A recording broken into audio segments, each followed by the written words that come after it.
Hello, you're listening to Otaku Spirit Anime Cast. My name is Andrew, and I'm joined here with Chris. Yo. Today's episode is our Summer 2024 Anime Season Reviews Part 3, right? We didn't do 4. We're doing 3.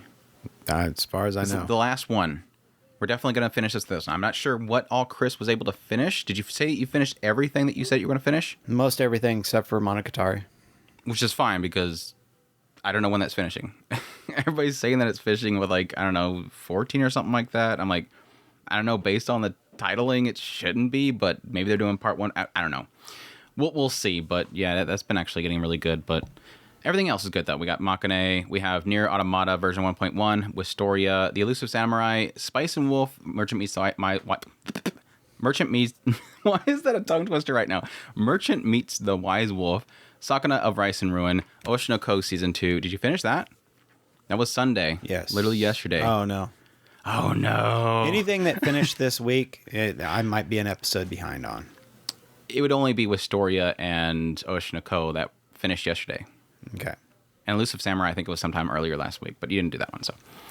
Dungeon People, that time I got Reincarnated as a Slime, Season 3. ATRI, My Dear Moments. My Hero Academia and Monogatari is still going on, but we might talk about that. We'll see. But anyhow, we're at TalkSpirit.com. That's where you can go for our links, social media links, ways to get a hold of us, ways to support us. Greatly appreciate that support channel. But with that said, let's just jump into it with Makeine. Too Many Losing Heroines. Finally get to talk about that one. I so badly wanted to talk about it last week, but Chris was still getting caught up. You did finish it, though. Pretty sure. Where they went to the fake date. The date testing kind of thing. But yeah, Makeine, Too Many Losing Heroines, Make Heroine ga Osugiru. I don't know why I'm messing that one. Osugiru. This one is streaming on Crunchyroll for 12 episodes, done by Studio A1 Pictures, based on a light novel. Comedy, romance is the genres.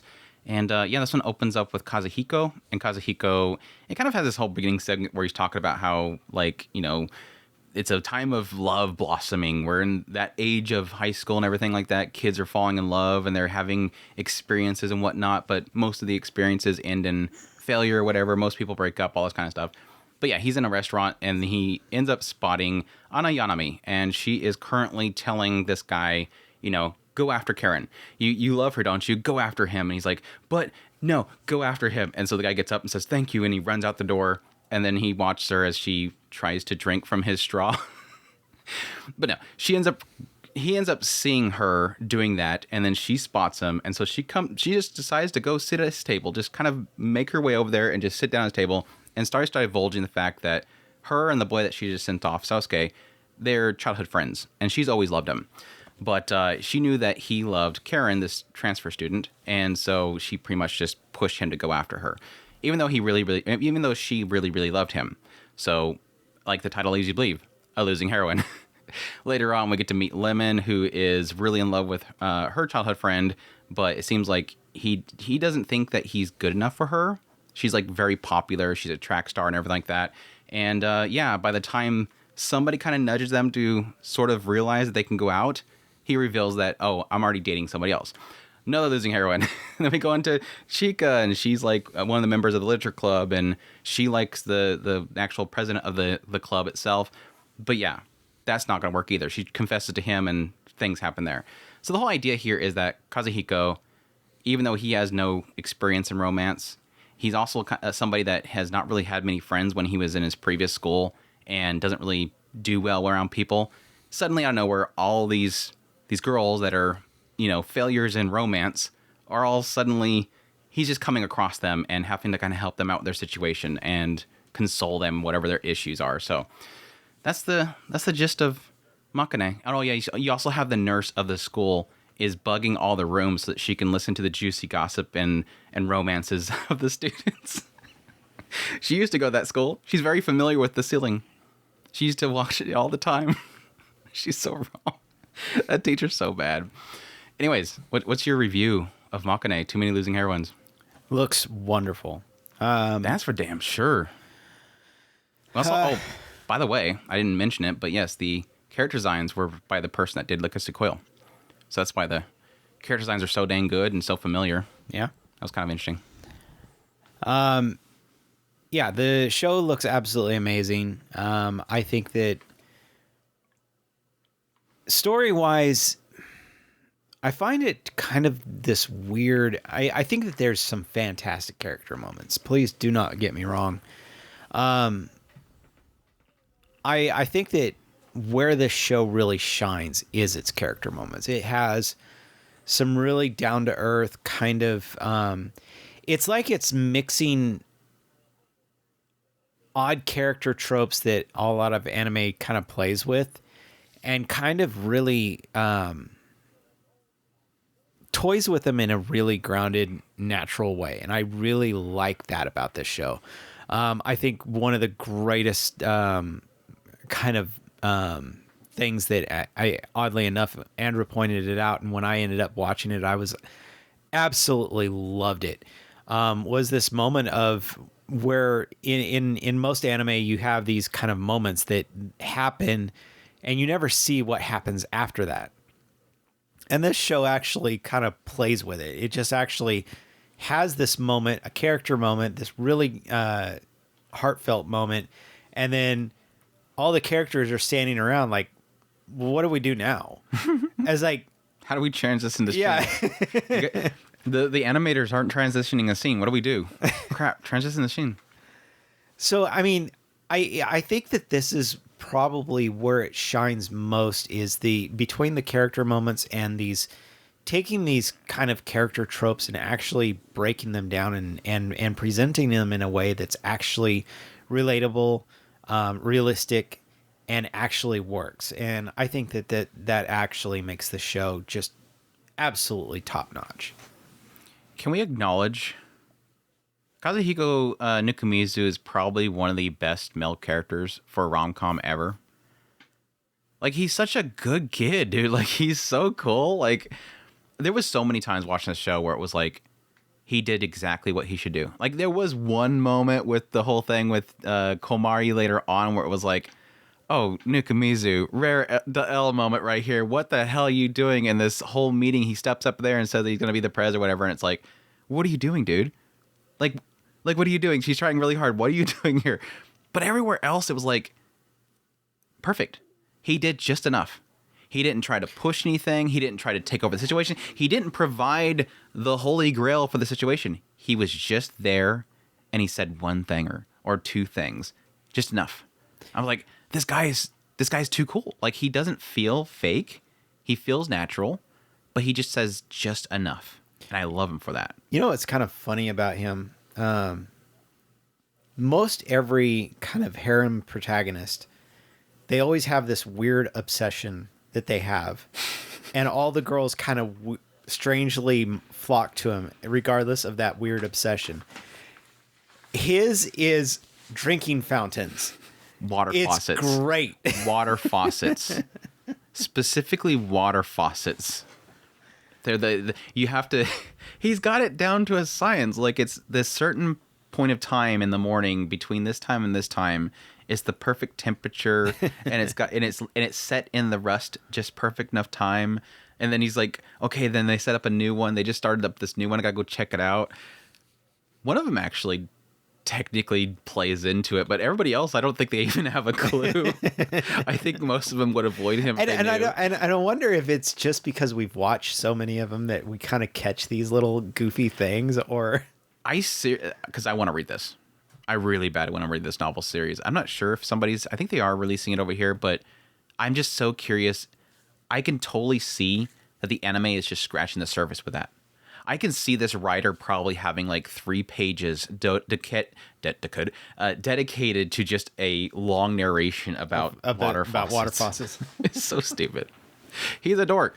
That plays into his character because, again, it specifies on a regular basis that this is a guy that doesn't feel like he has any friends. He's actually comfortable with not having friends. His sister is extremely worried for him, enough that she's like on the sidelines trying to root him on and say, you're finding friends and stuff. Like, even when they go to the market together, the shop owner's like, she says, like, he found a friend or something like that. And he's like, oh, we were so worried about you, kid. And it's like, wait, how'd you find out about it? Because your sister told him about it. Everybody at the market association's worried for Nukumizu because he doesn't have any friends in his previous school. And yeah, she doesn't even believe him when he says that he has friends. She's like, you don't have to lie to me. It's so great how she's just such a great sister character in the show. This one goes in the category of, like, You know, she's like the housewife sister, but in the realm of like, she's just, it's such a pure relationship. Like she just loves her brother and wants him to be happy. Like she's literally a wingman texting for him to these girls. Like she steals his phone and starts texting out to girls to hang out or whatever. It's like she's like just trying to help him out. Of course, that later part with the remoting into his phone, that was a bit much.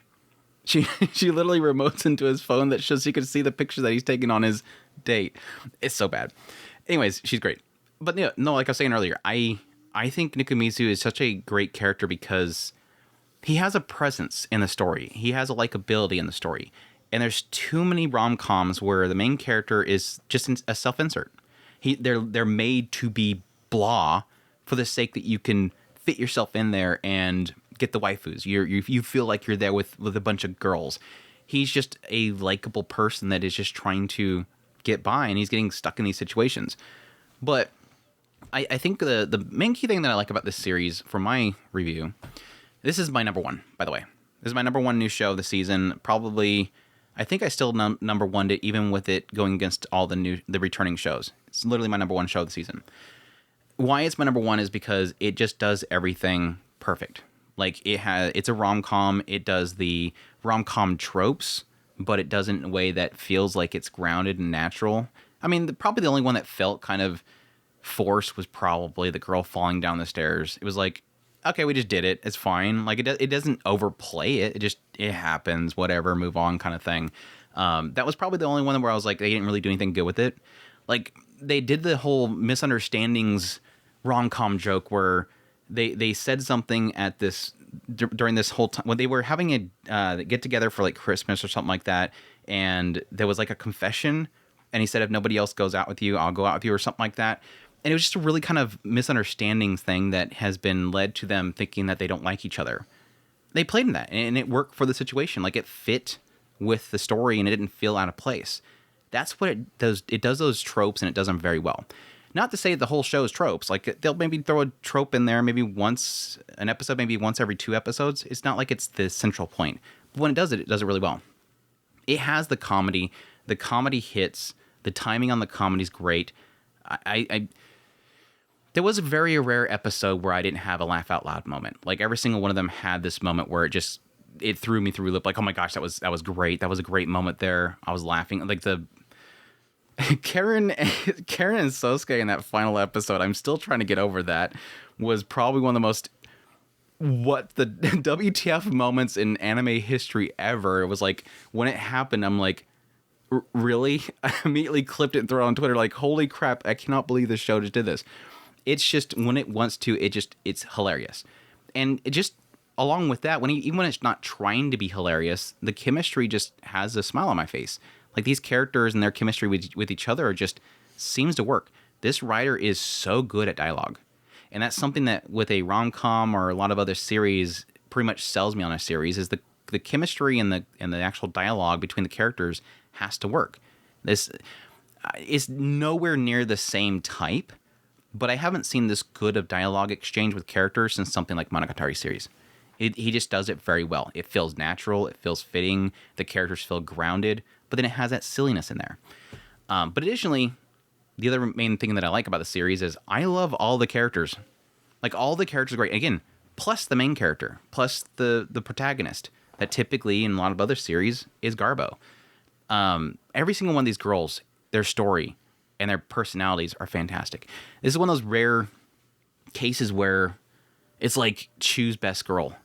It's obviously Lemon, but it choose best girl, and it's like, this is hard. Absolutely, Kurumi. Komari was fighting real hard towards the later part there. It was like, okay, stop it. Because it was really the fact that Lemon got put to the side, and it got a lot of focus on Komari. Komari was a lot of the later part of the series, so it like felt like you got away from Lemon, but Lemon was great. Don't get me wrong, but like, okay, the first one we meet, Yanami, she's a dork. Like, she is a gluttonous little dork. She's a little gremlin, and I love her for it. Her character design is fantastic. She's very beautiful. But yeah, she's just the one that kind of pops up every now and then and says something stupid and dorky, and then chomps down. She always has food in her hands. Chomps down on something, talks about talks about something, getting out of debt or something with him initially, and then move on. Because that was kind of the shtick early on, was that because they were in that restaurant, she didn't pay for her food, so he had to pay for it, and so she was making him meals every day at lunch in order to pay it off. And so it kind of turns this whole thing where they get wrapped together because of that. Lemon was my favorite by far for the longest time. I just love her personality. She's tan girl, best girl. She's super fun. Yes, her initial introduction was that they got stuck in a storage shed together, and she got like heat stroke to the point where she was ripping off all of her clothes, thinking that he was one of her club members. And so she was taking off all of her clothes, and he's spraying her with this cool down spray, and she's just making all these moaning noises, and it's just like, this is just like the most inappropriate thing. And of course the Lolly Baba teacher comes walking up and catches them in the action and shuts the door on them.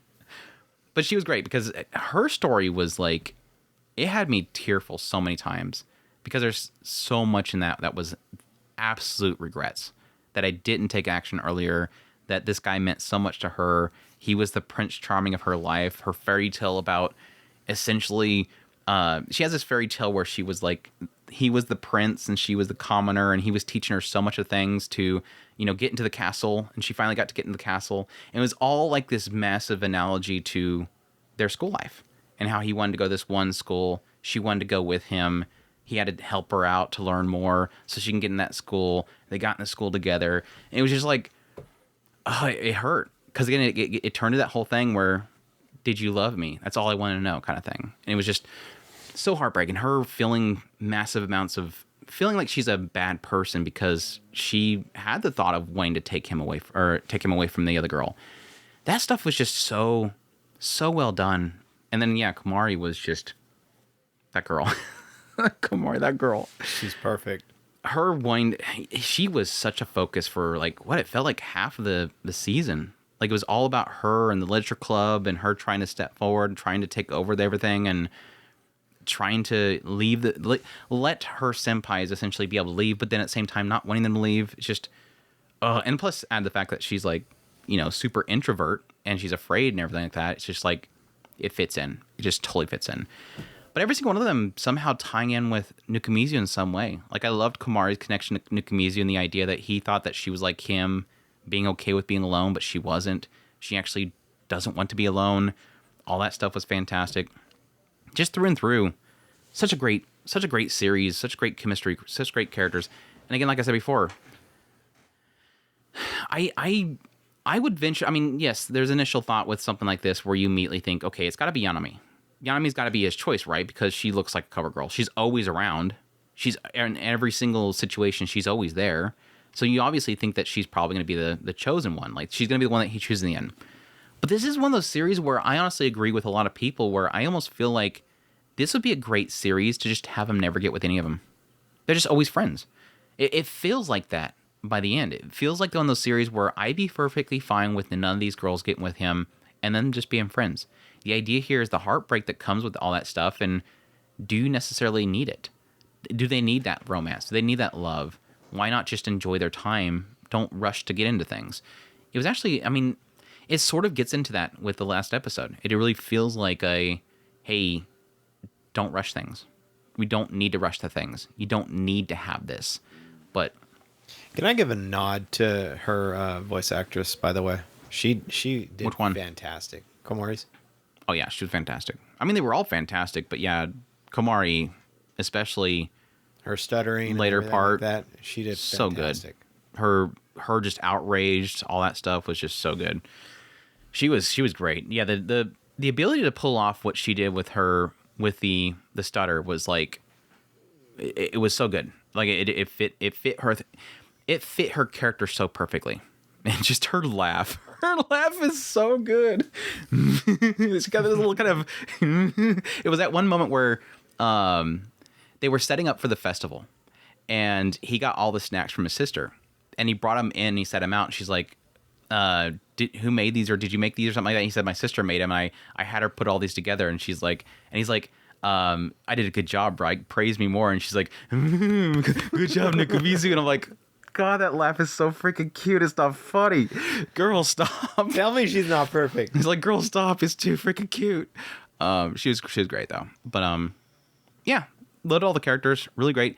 One of the rare cases where I didn't mind the Fujoshi characters, which unfortunately Komari is a Fujoshi, unfortunately. But they were all like, I feel is that why you don't consider her perfect? I feel like the entire cast of female characters were all Fujoshi, because obviously Tsukinoki was Miss Mari from Evangelion lookalike. She was one. You knew that from the beginning because she had that stash in the literature club. And then at some point, yes, it reveals that Komari was when they when they were going to try to get Lemon.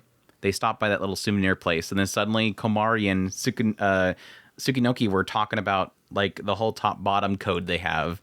And then later on, when they were going to the festival, him and Komari, eventually they went through. It was Asagumo, the one that's going out with the one that Lemon was in love with. She was doing that little shooting range thing. And then out of nowhere, she suddenly goes after Komari, and she talks about Fujoshi stuff. And I'm like, oh no, she's one too. I was like, like all these girls are Fujoshi. I just realized we have not talked about the most important character in the entire series. The zombie Gyaru. She was so great. She was probably the most like cartoonish character of the entire series. I would have to say she was easily the most cartoonish. It's one of those characters where you're like, you want to accept this how dorky it is, but you also kind of wonder, but why has nobody her controlling Catgirl was fantastic. Dude, her and Tiara together were perfect. Ever since they revealed Tiara, when they first brought Tiara in the picture, well, I mean, technically not, because when they first brought Tiara in, it was at the very end of one of the episodes. But following that, they kept showing Shikaya is her name, the zombie Garu. They kept showing her and Tiara together because she loves how gullible Tiara is, because all she has to say is the president wants you to do this, and then Tiara will do it. And so she's just so cute how gullible she is. That's the whole thing with the Catgirl thing. She's like, but the president said that you need to wear these, and you need to make sure that you say "nya" at the end of every single one of your sentences. So she goes out of her way to do that because she believes the president wants it. And she's like, she's so cute, gullible. It's just like so great.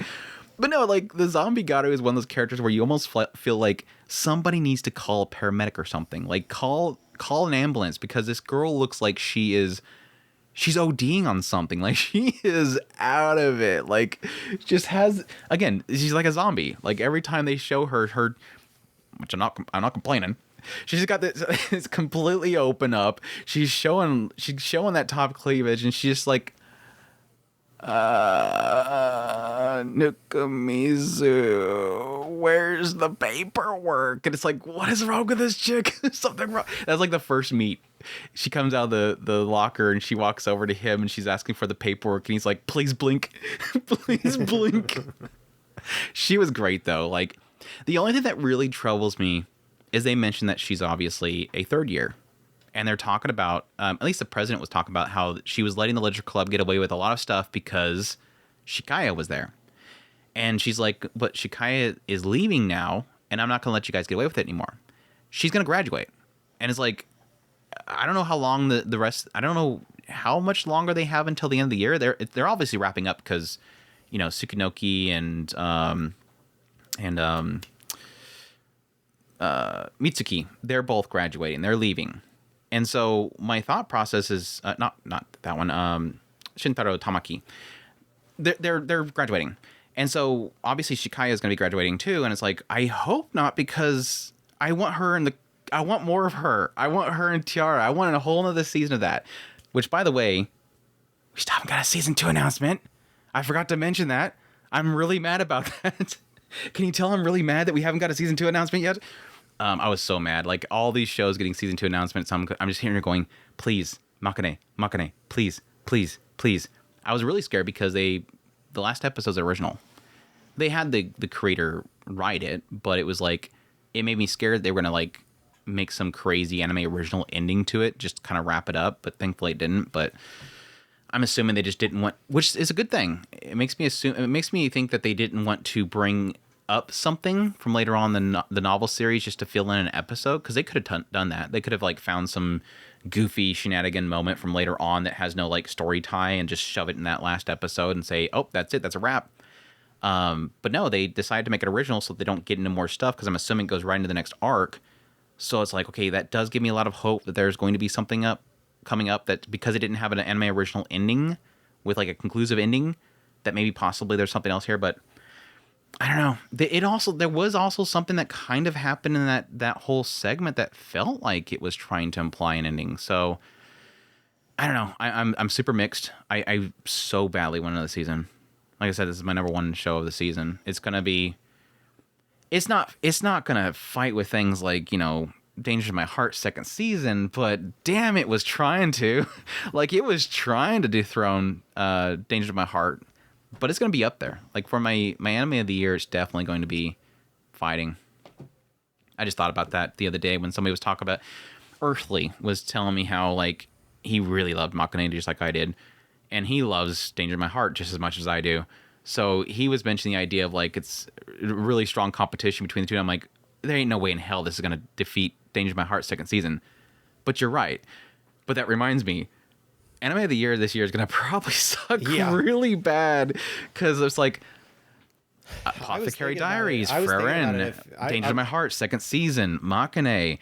Like, holy crap, this year is already getting crazy. I was thinking about it a few weeks ago that it was coming up on close on time, but I hadn't taken into account the entire totality of the entire year, what's in there.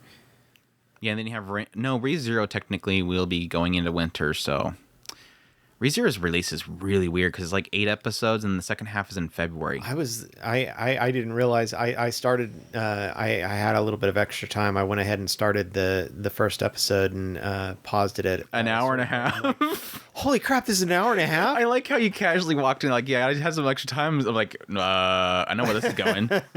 I know what this punchline is going to be. Let me go ahead and jump in there really quickly. Yeah, when I did my video on that episode, it was like, I knew it was going to be an hour and a half. What the hell's the mama? What but the it hell's was the like, mama? It was like that, doing my recording, editing everything, it was like the day was over by the time I finished everything. It was just, and I got up early to get on that. So it was crazy. Very, very crazy. Anyways, Makeine. Just ignore my question altogether. Huh? I'm just playing. Who's the mama? I was playing with your thumbnail. Your horrible thumbnail. Who's the mom? Says something about a mom and another isekai. I don't know. I don't want you to tell me. I'm going to watch it myself. Who's the mom of the isekai? Just mother with the arrow? Maybe. I don't know. Now I'm confused. What is it? I'm so confused. I'm like, ReZero? I said that with ReZero? Wait, what did I say about ReZero? I'm confused. Anyways, but no, Makeine, again, easily going to go down as, it is my number one of the season. I'm going to be contesting with others with the anime of the year. Absolutely loved it. Yeah, visually, like what Chris mentioned earlier, it was fantastic. The directing was just phenomenal. This is one of those ones where it feels like every scene had purpose. It's like one of those ones where it really does feel like the director and the team that worked on this had that passion there, where it felt like no moment to moment shot was wasted. It just, there was always some sort of direction given to it that was really just so phenomenally well done. So love it to death. Such a beautiful show. Hilarious, great characters, great chemistry. I would probably venture to say it's probably going to go on my Mal and stuff list as a 10 out of 10 show. I don't see why not. A 9 out of 10 at least, but probably a 10 out of 10 show. I love it that much. So Makeine, too many losing heroines. Now that we spent a half an hour on one show, NieR Automata. Let's move on to NieR Automata. Did you find the show that Your thumbnail says WTF, and then on the thing it says insane premiere, another isekai mom. ReZero. Mom? I don't know. I don't know the context, so I'm letting it. I'm like I said, it's just a joke. But what yeah. was the mom part? I mean, I know what all the other parts are. The other isekai is obviously, you don't want to know, obviously, because you said that. But what was the mom part? That's the part I don't get. God, now you got me wondering. It's gonna be in my video, obviously. It's obviously gonna be in my video. I probably talked about a mom at some point in the video. Probably. But Anyways, let's go on to NieR Automata version 1.1a Part 2, Yoko Taro's conclusion to the anime adaptation of NieR Automata, the video game series that at this point really has me wanting to play the game. I mean, I was kind of wanting to play it before, but like, God, it was such a good thing. Anyways, I watched the season 1. I really enjoy it, despite the fact of never playing the video game ever before. I played some raids in Final Fantasy XIV. That's about the extent that I have, and I wasn't really paying attention to the story, so I have no clue what that was all about. But really enjoyed season 1, or part 1. But I have to say, part 2... like it's one of those kind of series where, like, with the first one, it felt like, okay, I got the context here. I'm trying to figure out this world, and I'm trying to understand all the nuances to the story that Yoko Taro has for this whole thing. A lot of it felt like the concept of essentially machines and androids learning human emotion. Like, you had the whole concept here is that you have mankind is sending these androids, particularly at the time where it starts out, is these new models called the Yora. They're sending these androids down to Earth to try to reclaim Earth from these machine life forms. Machine life forms were sent to Earth by the aliens that appeared out of nowhere, and the machine life forms had taken over the world. Yours are coming in to destroy them. That way, humankind can come back down and replenish the world. But the whole idea here for the earlier parts, and especially most of the part of part 1, was the idea of the machine life forms essentially trying to become human. They were trying to learn about the humans. They were reading all the books and whatnot, the knowledge that humankind left behind when they fled, and they were becoming more and more human. It came to the point in the first part where they literally came together to birth an Adam and Eve. They birthed Adam and Eve. And that whole thing kind of got wrapped up with the first part. The second part is literally where crap hits the fan. Absolutely crap hits the fan. People are dropping like flies. It just gets massively brutal. Essentially, basically the second front. Like, suddenly out of nowhere, they're hacking into the system. They're invading the bunker. They're going right at the heart of the Yora to try to take them down from the inside. And all hell breaks loose. I don't want to get into the full details, but it gets extremely, extremely brutal. And I think it kind of piggybacks off a lot of the stuff they did in the first part, but it gets more and more grim with it. It's getting into the realms of, okay, we were learning about humans back here, where we're learning to love, androids learning to how to love and all this kind of stuff here. Now we're getting into revenge. Now we're getting into the more darker sides of humanity, getting into the second part, I feel. So it gets really good. It brings A2 to the front. I heard a lot of positive things about A2 when I was watching part 1. Everybody's talking about how great A2 is, and I'm like, okay, she's barely there. How A2 great. Going into part 2, suddenly she comes to the forefront, and like I said before, it gets super brutal. Visually, it was fantastic. The directing was phenomenal. Besides, like with part 1, a lot of CGI usage. It's fine. It's fine. Expected anymore. But I loved it. I absolutely loved it. It was super heartbreaking. I love the direction it takes the characters and the stories.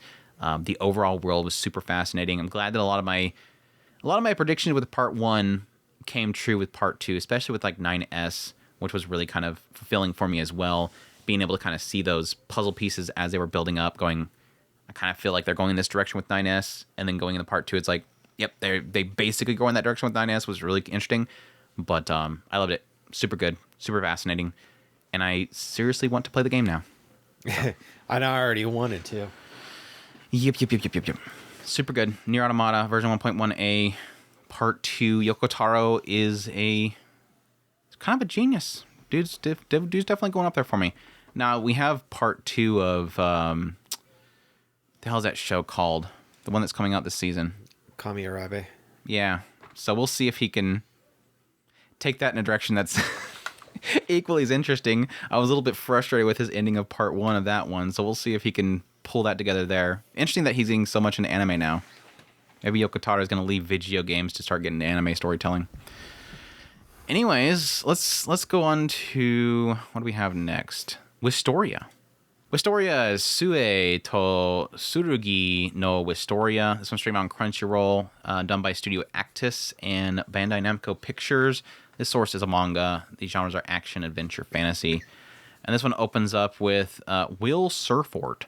And Will Silfort is trying to become one of these, was it Magia vendors? Vanders? Is it Vanders? Yeah. Vander. I was a vendor. They sell Magias. They're a vendor of Magias. But anyways, the idea here is that like there was this coal invasion that was happening, and these mages rose up in order to seal away the sky, and they create this massive seal that blocks off the sky.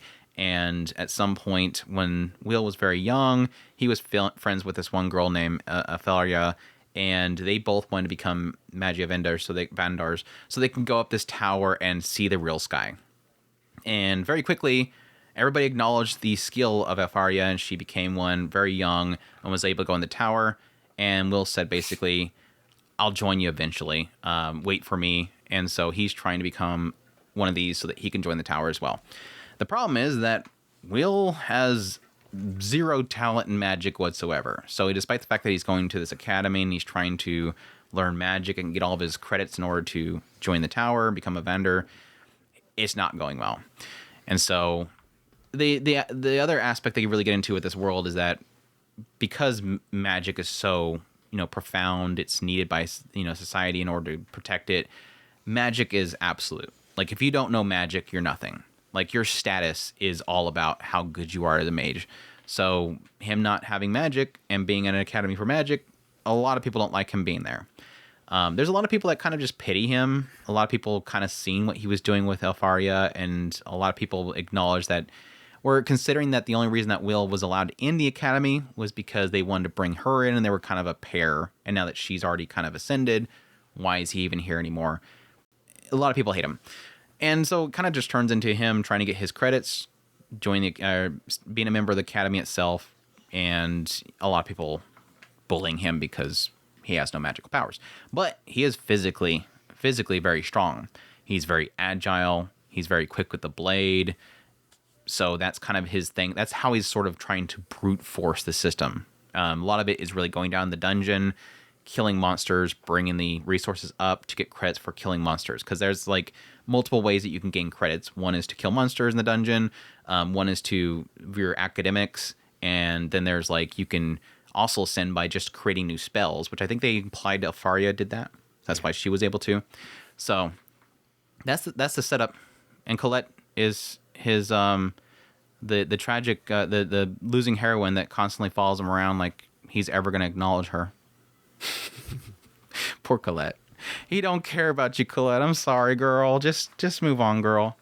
Oh yeah, he's at the point where he's got a pretty sizable harem already. Yep. You get the dudes in there too. There's something about he got an elf dude. All these girls just love Belle. Yeah, Belle.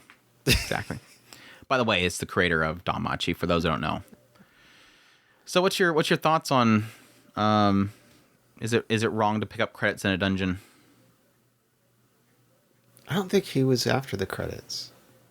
Who? Belle. No, I'm saying Wistoria won and Sword because Danmachi creator. I like it. I don't think that this show has any right to look as good as it does. There's quite a few points where I was like, man, this is beast. Didn't they do the same for Danmachi though? It wasn't. It didn't seem like the whole season of Danmachi was this good looking though, for sure. The first season? Yeah. I almost feel like they're going crazy. I think that they are going nuts on this one though. Yeah. But yeah, this show just should not look as good as it does, and it does quite a few times. There was at least 2 scenes in particular off the top of my head where I was just blown away by its visuals. To the point where that was, if anybody remembers, me and Andrew were talking about how we were, this one and Isekai Suicide Squad, we were talking about the idea of, is it possible to over-animate something? Because this one was the alternative. Well, I joked about that one scene where Will was talking to Werkner in his office in the first episode, and I'm like, can I make an argument for too much animation where it almost feels like he's being, but I don't think that's an animation thing. It's just more of he's being overly animated, and it's like it feels weird that he's like moving that much. It's like, this guy got like too much sugar in his system right now. Anyways, but as far as the story is concerned, it was decent. I'm not gonna write home about it and just paint it as this amazing breaking all the rules story. It is just like, I mean, with my joke, Bell going to go and be with his girlfriend. That's pretty much all it gets down to. And along the way, he's picking up a whole bunch of girls. So yeah, if in season 1 of Danmachi, if Hestia was sent back into heaven, and Bell was trying to go through the dungeon to get to Hestia, that would be Danmachi's story right here. it's pretty much. Because, I mean, they both have the same concept where everybody looks down upon Will. They looked down upon Bell at the very beginning. Everybody thought he was super weak. This one's a little bit more discriminatory than anything. Like, it super loves to get into discrimination, especially, like, with the dwarves and whatnot, which I felt like the dwarves was, like, a really good story with Will. That was, like, one of the first things they brought up when one of the instructors, which I jokingly call him Waver, when Waver's like trying to get Will kicked out, it like You mean gets into that. Professor Snape? Yeah, basically. Edward Serpents. He was so dorky at the when they had the tournament. I found him to be so dorky. He grew on me. But I think that's what this writer likes to do. He likes to always. This writer likes to introduce characters as the bad guy and then immediately turn them into the good guy and make them charming in some way and flip that script. That's sort of what gets into my difficulties with this show is I just got so tired of it. It did play that formula a lot. I got so tired of it. Everybody hates him and then they like him. Malfoy number 3, I kind of got tired of it. Like, Sion was like the worst too because it just kept doing it. It's like, just stop being tsundere already, dude. Just stop being... I did thought it was cute. Like that early moment where it kind of showed that he was technically trying to... be friends with Will. I warmed up. Will rejected him. Mm-hmm. I was like, dang, that kind of sucks. But anyways, but yeah, I that's my biggest issue with the series is that overplayed thing about it. Next episode starts. Here's this person. They hate Will. They either look down upon him, they pity him, and it is in like a very you're trash kind of way, or they just literally are discriminatory towards him. And then what happens is sometime in the episode, they're in danger, Will saves them, and then one of two things happens. They either despise the fact that he did it, they hate they did it. It makes them sick that they were saved by him, or they hate themselves because they allowed him to save them. And then it does that over and over again. Here's the next character that's trying to get him kicked out or hates his guts, and then he saves their lives or does something, and then suddenly they have to acknowledge him. I'll just say that. They have to acknowledge him in some way. Not they accept him, they just acknowledge him in some way. And that kind of kept happening. So that was really frustrating me to the point where I like the world so far, but just the characters and who they were introducing for the longest time, would I assume probably a good 10 episodes? Maybe 9? All the way up until the point where they finally did that big expedition down into the dungeon. All the way up to that point, I hate it. Not hate it, but I just was not getting anything out of it besides really cool animations. I don't care for the characters. That's his biggest problem. I didn't care about any of the characters. Will's not likable. Colette's kind of likable because she's cute. But, like, I'm not caring about any of the characters. And then finally, when we get to, like, those later parts of that whole expedition and then getting into the tournament, I hated. I hated the tournament. Why not? That was Malfoy 1 and Malfoy 2. Shut up. Like the tournament and then going into the expedition. I keep wanting to say exposition. The expedition, all that stuff was just kind of all the way up to that point. Wasn't caring. That stuff kind of fixed it out for me a little bit, but it kind of just brought it back to kind of a neutral zone for me. Now, my hopes is that obviously this got a second season. So I have two hopes. I keep hearing a lot of people saying that going forward, it should get away from a lot of the Academy stuff. They said it picks up once it gets out of the Academy. So if that comes the second season, or if we're still way out, or if it's right up next, if it does get better, and hopefully the studios and the production committee still keeps the same schedule and budget, and it still keeps looking good, this could turn into something I really like. But for right now, my biggest hang-up is I just don't care about any of the characters. I don't care about any of them, and a lot of enjoyment for a show like this is that I'm going to like the characters. Some of them started to grow on me towards the later parts of that expedition. I keep saying it. Expedition. I probably said it right, and I'm just correcting myself now for the sake of it. I started liking some characters towards the later part, like the last 2 episodes. Their little group that they went down there with like Lihana. I really like Lihana. Sion started to grow on me a little bit. The elf guy, his story was pretty decent. I kind of liked him. Don't care for the ice guy. Still don't at this point. They're starting to grow on me. And like I said, because Colette I kind of like from the beginning, but it's more in the fact that I just feel sorry for her at this point. It's never going to happen. Dude, she gets a date. That was like probably the worst date episode ever. I mean, I got a little bit of a chuckle early on with what they were doing there, but it completely ruined it. Like there was nothing like that.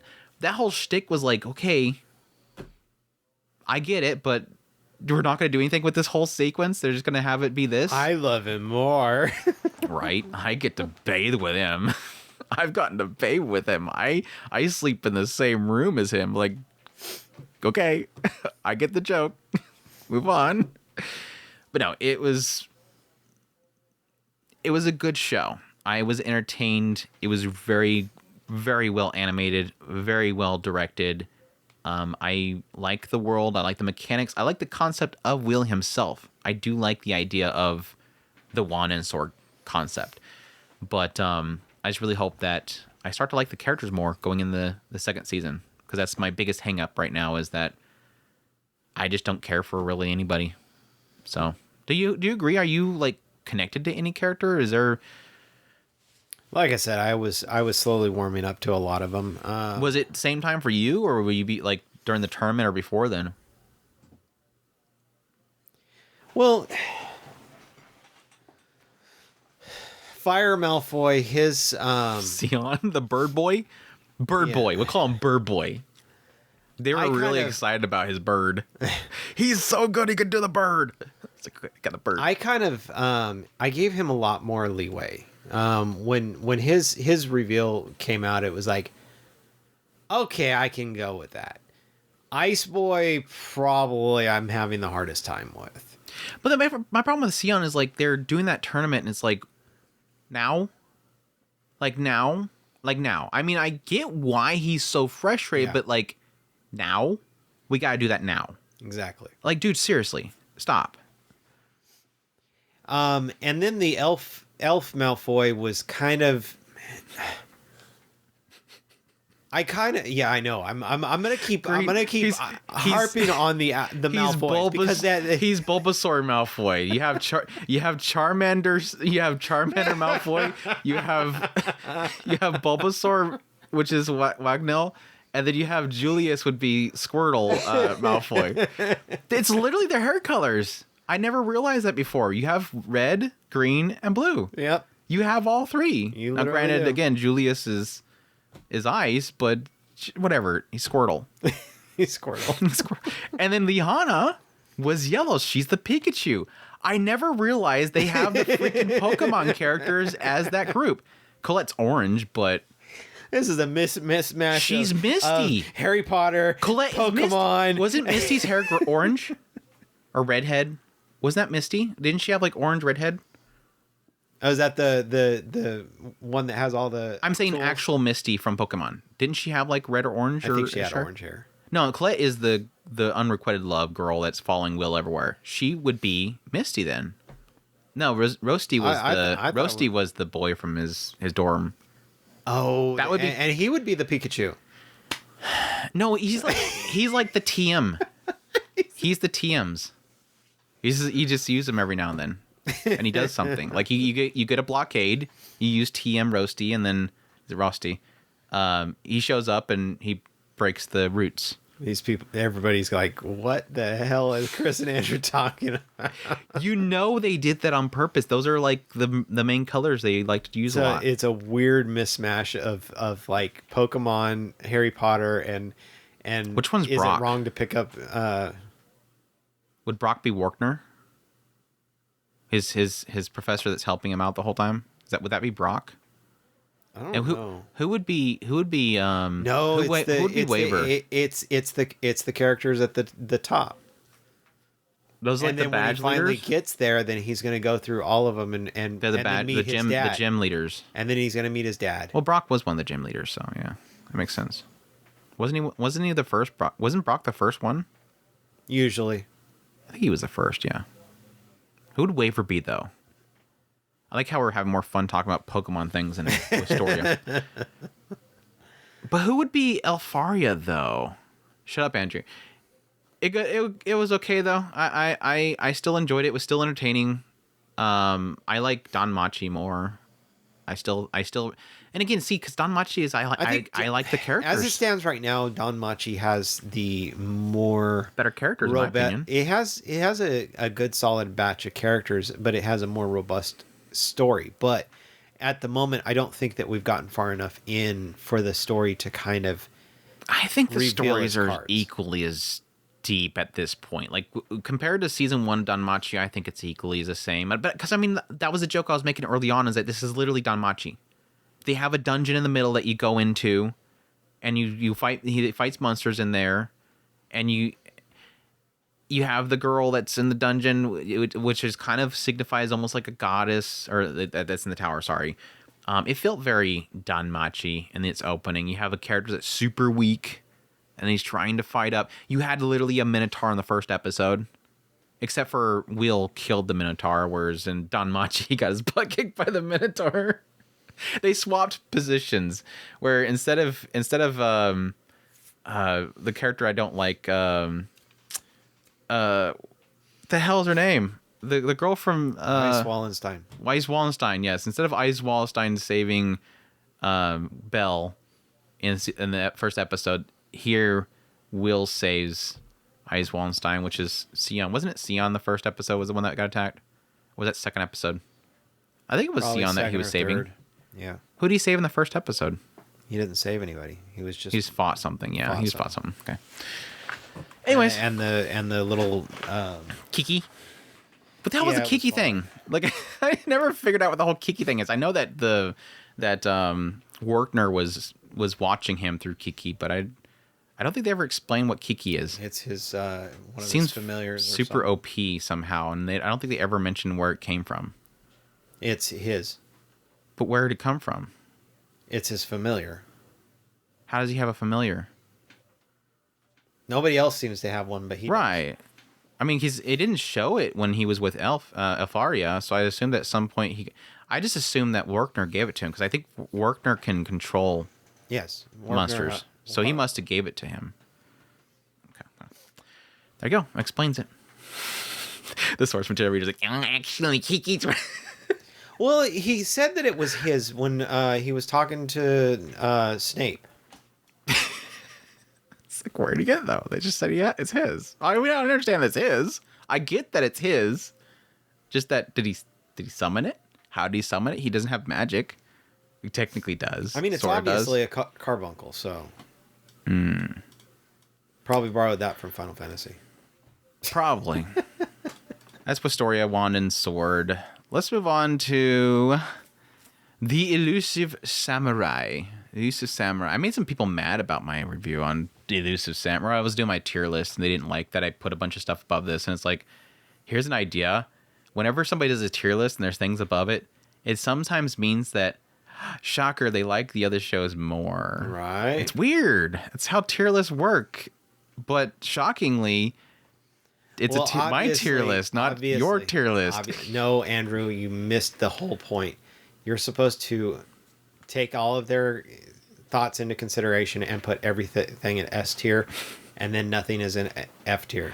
That's like literally the conversation that we have every time I do a live stream tier list. It's like, you guys literally want me to put everything in S, and then there'll be that everybody will say, no, not this one. It's like, but they wanted that in there.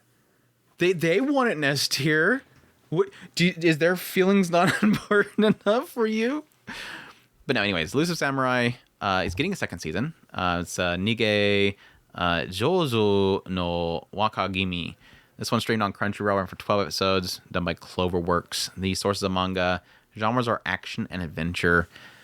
This one opens up with Tokiyuki and this is sort of like a alternate history type of telling thing where it gets in the whole idea of like the great warrior Takauji Ashikaga. He's going off to war, and at home you have Tokiyuki, who of course is part of the Hojo clan.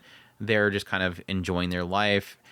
There's a lot to, they get into a lot of the idea that the whole thing with Tokiyuki is that he's really good at getting away from responsibilities. Every time he's told that he need to do something, he just flees. He's really good at escaping. Well, at some point, he ends up running across this priest, Yorishige, and this priest basically tells him that he can see the future and that something's going to happen here soon. And suddenly, yes, the Hojo clan gets attacked. Yes, Ashikaga has betrayed them and joined the enemy ranks. They come in, they wipe everybody out, and amidst pretty much the entire Hojo clan being taken out, the entire city being burned to the ground, everybody being killed and everything, suddenly Yorishige shows up, snags up Tokiyuki, and says, "Hey, your father said to take care of you if this happened. Let's get out of here." And Tokiyuki's like, "No, I want to die with my family. I don't want to live in disgrace as my clan has been destroyed. Leave me here so I can die." Well, Yorishige says, "All right, sounds good." Kicks him off the cliff down in front of all the enemy soldiers, who immediately all turn and obviously recognize that he's a prince, and they all want to kill him. And then suddenly Tokiyuki does what he does best. He elusively escapes death. Everybody's attacking him, and he is just dodging left and right, jumping over people. He's perfect at it. This kind of brings up this whole concept here that Yorishige is kind of explaining to Tokiyuki is that you are essentially at your best when you're facing some sort of threat. You are the best person at escaping death, and that's where you feel the most alive. But anyways, what Yorishige basically does is he takes him and they flee back to the Sowa clan, or their territory. And he tells Tokiyuki he has a plan. He has a plan to reclaim his homeland and reclaim the clan and everything. And the idea is that he's going to play like a game of tag, essentially. They're going to find targets of the enemy and study them, and then while Tokiyuki is doing what he does best, which is fleeing and evading, they're going to take out their targets. So they're going to do this with each one of their targets. And that's sort of what it kind of turns in for quite a few episodes. The idea that they'll find a target, they'll look into them, you'll get a little information about them and what this certain target is doing. They'll come after Tokiyuki, and they will overcome them in some way. So my thoughts. And like I said, it didn't really get to a conclusion. It's going into a second season, so we'll see where the story goes from there. They get a couple other members to join the group, people that are very loyal to the Suwa clan. They all kind of join to serve Tokiyuki.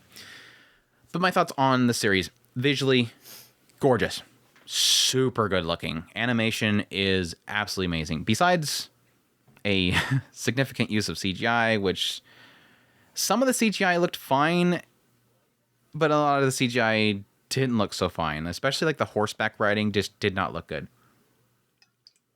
They had this like whole section where they were doing this competition on the horseback, and I was like, this just does not look good. I don't know why you guys think this looks good.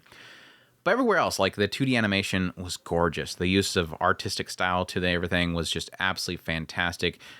I think one of the essentially best animation pieces in at least this season alone was in this. There was one point where Tokiyuki essentially learns a way of fighting, and he has to fight this very skilled warrior. And so he traps him inside this room and does. They explain it like the Buddhist statue. It's like a Buddhist statue attack or something like that. And he uses that to essentially parry somebody and attack them just by cutting them just slightly. And then it turns into Tokiyuki doing what it does best, which is to flee the guy's attack in this room. For a long enough time, this guy essentially bleeds out. And the entire time, Tokiyuki is having the time of his life because he loves fleeing. And so he's just running around. He's doing like a lot of legwork and getting really excited about running around this building and trying to evade this guy. And it looked so freaking good. Him running across the walls and parrying around him and everything. Just absolutely gorgeous. And there was several points like that throughout the entire series. Cloverworks. Like Cloverworks is literally just kind of rising more and more as one of the pinnacle animation studios out there, and they pulled out all the stops for this one. Now, the only part that I really didn't like so much with the style, but I think it probably plays into the original manga, is just I don't care much for like how cartoonishly comical and evil the bad guys always had to look. They always have like those elongated faces where you have to make every bad guy look like some sort of oni. But again, I'm assuming that's what the manga is going for, is that every target they have is pretty much possessed by a demon. And so it makes them easier to kill, I guess. But that gets in my thoughts on the show. I didn't care much for it. This is kind of one of those series, and I fully acknowledged this when we were first coming into it. It's by the creator that did Assassination Classroom. And what I told most people when I watched Assassination Classroom is that its comedy is just not for me. And comedy's subjective. And sadly with this one, the comedy in it, which is very prevalent, it just doesn't work for me. It's just a comedy that doesn't quite hit me. And so when most of the show, when it's trying to do a comedic beat and it kind of ruins a scene for me, it's obviously I'm not going to enjoy it very much. What it sort of does with the comedy is that for the most of the series, again, it gets a target. They'll have some situation, the target's attacking them, or they're trying to overcome their territory or whatever. And then they'll have some serious moment where people are being killed, or you see how evil the bad guy is, their current target, and how he's slaughtering people or he's doing horrible things to people. They have these soldiers over here, and they have basically two katanas, one in each hand, and there's heads kebabbed on them. And then suddenly out of nowhere, Yorishige pops in front of Tokiyuki, and he's got his priestess glow going on behind his head, and it's just super bright, and he's got the dorkiest looking face on him. And it ruins the scene. Like, we're going from extremely serious gore, death, massacre, and then suddenly I'm supposed to laugh right now because Yorishige's face is funny? I don't know. Its comedy just never worked for me.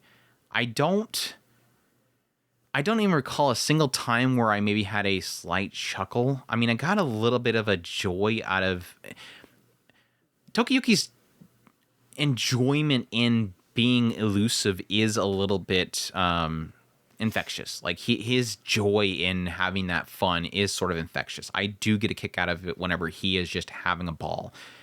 But outside of that, I never really got much of the comedy from any of the characters. Maybe there was some part with Gemba that I did like. Gemba was probably one of the characters that I really liked.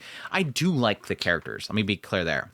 Besides Yorishige, again, because I think it's mostly the fact that he kind of is the most jarring when it comes to the comedy because he always pops up when the most horrible thing is happening. I think it's to a point he's trying to keep Tokiyuki happy and not falling into despair. But he's probably the only one that doesn't work for me. Everybody else kind of works for me. I think most of the entire cast is a good cast of characters. They support Tokiyuki in their own unique ways, and they're fine. But I think I probably like Genba the most, especially his story early on, having to go in and get some information and possibly betraying Tokiyuki and all that kind of stuff. It was cool. Him saving Tokiyuki later on was awesome. That fight was great. But I think my biggest problem is the jarring comedy and just not really caring about what exactly is happening with the overall story. I mean, I get it, but it's just not stuff that's really kind of working all that much for me. So I'm very mixed on if I'll be watching the second season, just because I'm well enough to acknowledge when something's just not made for me, and this just doesn't really feel like it's my jam. So we'll see though. But again, visually looks amazing. It's a visually beautiful show. So that was kind of the reason why I kept watching it, just to kind of see what Tokiyuki does. Great visuals. But other than that, it's not really that great of a show. So, for me. Let's see the Elusive Samurai. Let's move on to Spitzenwolf, Chris. Spicke and Waff. Spicke and Waff, Merchant meets the Wise Wolf.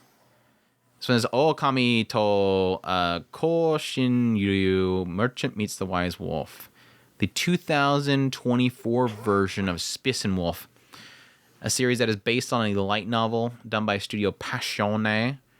And for those that don't know, getting a second season.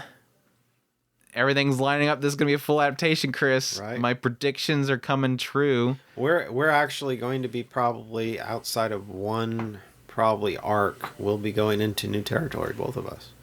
Yeah, because that was the thing that kind of confirmed it for me. The moment that they adapted what they skipped last time, I was like, "There's our sign. There's our sign. We got it. We got it. We're actually gonna do this." But yeah, for those who don't know what the series is about, it's about a traveling merchant named Kraft Lawrence, and he travels around the lands, buying stuff from this location, going over here, selling to this location, getting a little profit from that, or just most of the time he'll just trade the actual goods themselves. That way he doesn't have to carry the actual money, he just trades for better quality stuff or whatever. If he needs something from this location, he'll trade it and he'll take it to another location. And as he's visiting this one town, he ends up with a little bit extra baggage in his wagon as he discovers this harvest god, Holo, is actually in the back of his wagon, just kind of freeloading. Apparently, she was actually planning on leaving because she wants to travel back up north to go back to her homeland because she left it at some point, and she traveled down here. Sometime in the past, somebody that lived in that village requested that she stay there and essentially make sure the harvest stays good. So she's been working on the harvest. But over time, the presence of the church has basically changed the landscape, and now suddenly everybody hates Holo because now that they've learned new ways of actually, toiling the land and keeping the actual harvest going every single year, they no longer need her there to take away the harvest sometimes, some years, to kind of let this soil replenish. And so they no longer want her around. And so she no longer wanted there. So she wants to go back to her hometown, and she wants to freeload off of Lawrence until that actually happens. But she's not going to do it for free, technically. She's actually going to assist him because Holo, the wise wolf, is wise because she's been around for so long. But additionally, she also has the ability to hear lies. Now, she does admit that sometimes she doesn't know exactly what somebody says is the lie, but she can at least tell when somebody's lying. And so she's kind of helping him out with that. She'll throw her wisdom in there, her trickery sometimes in order to help him with a trade to get a better deal. Like early on, he's traveling with a bunch of wheat, but also some furs. And so she decides to nudge him to buy some apples from the marketplace. And by the time they get there, she's eaten all the apples. But the apples themselves, the smell kind of rubbed off onto the furs. And so while he's doing his trade, she's like, "Oh, do you smell that? Do you smell the fur?" Well, that's because they've been eating these apples in this one area, so they're very healthy, and thus the furs themselves are stronger. And so she's able to kind of trick them into thinking that they're worth more, and thus he gives Lawrence more money for it. So they're traveling together all the while. He's promised to her that he'll take her back up north as he's traveling up. He'll take her as far as he can go, take her back home, get a little bit into Holo and her past, what she went through with the previous village, and what's going on with North and everything like that. A little bit into the church itself, different trades they do, whatnot, and so forth. So, what's your thoughts on the new adaptation of Spick and Wolf? That's Spice and Wolf, by the way. I'm just joking, people. Spice and Wolf. See it right. I loved it. I was absolutely impressed with how it was taking its time to tell the story. It didn't feel like it kind of tried to rush anything. I thought it looked good. What do you think about the wolf form? I thought it looks puppyish. I will agree with that. It did. I wonder if that's intentional. Maybe they just don't know how to make a wolf. It actually kind of looked like a Shiba Inu, honestly. Well, exactly. That's what I was saying, too. Maybe they did it on purpose because everybody likes Shiba Inus over there. But all in all, I really enjoyed it.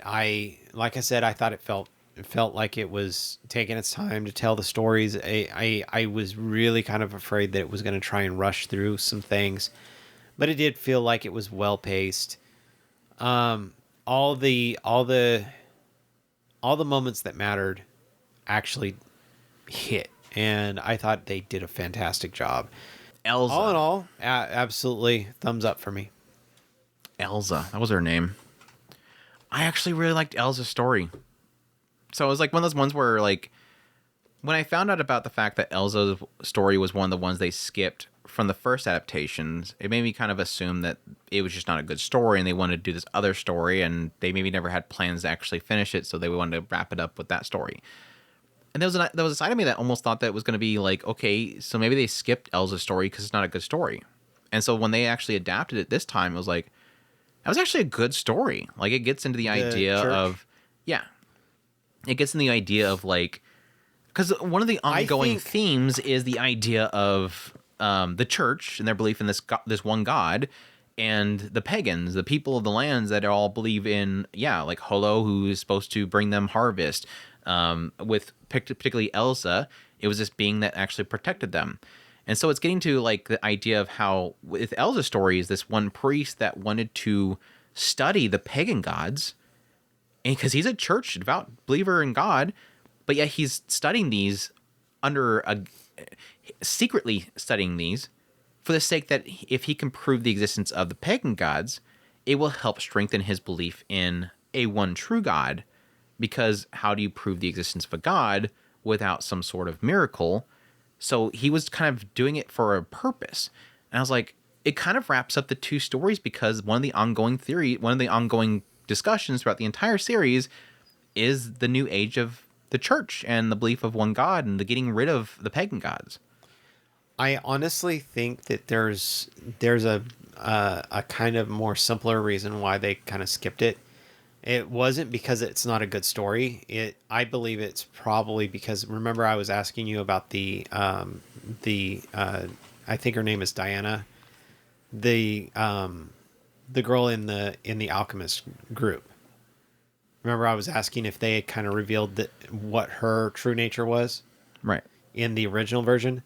I think it was because those two things kind of reveal a bit more about Holo and her background than they wanted to reveal in the other series, in case they did go into a second, an extended version.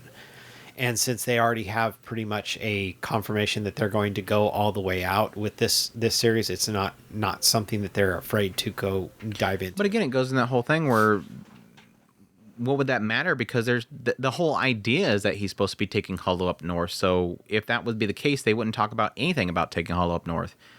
So saying that because it gets too much into her, well, they're already doing that. The tease at the end of the second season, if I remember right, was the door to that church. The one that's in Elsa's church? Yeah. Her church. It was that front door to that church, because that's he goes to that church and he knocks on the door. And it was a snowy area. The whole implication is, if we go into the next part, this is where you're going. Because that, like I said, there's a lot of reveals in those two sections. I don't know. Whereas the kind of the salt lady and that whole part that they get into, that was after Elsa, and that was, like I said, skipping that entire section was kind of a big, okay, you're missing a whole big old chunk. Well, no, that's what I mean. That I agree with you now, especially now. God. Now, knowing what I know with Elsa's arc, I agree with you when you were saying that was probably proof that they would never do because we were talking about, I think at some point, about them possibly just starting off with, here's season 2 of Spice and Wolf. Because when they first announced Spice and Wolf's coming, we didn't know if it was going to be a restart or if it was going to just kick off where the first season ended. And I think you were mentioning Elsa, and I'm like, yeah, now that I look at it, they would have to just they would have to adapt it. Like, you have to do Elsa's arc. Like, there's so much in there about the bear, basically. Yeah. A lot of that's to do with the bear. This bear and this legend that apparently attacked where Holo is from. And so there's all that stuff they have to get into. And yeah, again, they could technically have them just come across a book in the next town they go to, and there's the book, and that tells that story. But it's like, again, Elsa's story was super good. There's development here for Holo herself. I mean, Elsa was, at some point, Holo is seeing herself in Elsa in fleeing her people. Elsa went back. She didn't. There's like so much in here with character development too. So anyways, we're talking about the skip content that's now covered, but the rest of it's good. I feel like being the dead horse at this point, because I've talked about this series so many times, but what always makes this series so great, Holo and Craft Lawrence. That's literally what makes this series. It's always made this series. It's always been the key pinnacle point for me every single time I watch it, every time I read it. And I just absolutely think their chemistry is, as a pairing, a romance pairing, they're unparalleled. Like, I can't think of a single series, even the Monogatari series, because the Monogatari series is just, there's so many different characters and he's always around. Just a single pairing, I can't think of a single series that does it better. The chemistry between Lawrence and Holo is just absolute gold. Like, I love their chemistry. What makes it so great is because it is essentially, the whole concept here is this traveling merchant. And you have a guy, Lawrence, who has always been alone. He even dreams of the one day that he'll have enough money that he can open up his own shop, finally settle down at some village, and have a family. He's alone. They even get into early on the idea of traveling merchants falling in love with their horses because that's their only companion. So he finally has a companion, and there's this whole kind of this constant back and forth between them, and the arguments that always have about like how she owes him. She's always asking for stuff. She wants to eat things and niceties of each location. He's always talking about money and how she's costing him so much money. But it always comes down to this idea that he does technically like that companionship. As much as it causes him problems, especially when you have people that literally get angry at him because he's asking for money or whatever, because he's in debt or whatever, and he's walking around with this beautiful maiden that he's not married to. Again, a lot of these people believe in the church and whatnot, so there's a question marks there of him traveling with a female, not being wed. There's difficulties that she causes for him, but it always comes down to the idea that he just appreciates her being her presence with him, finally having that companionship.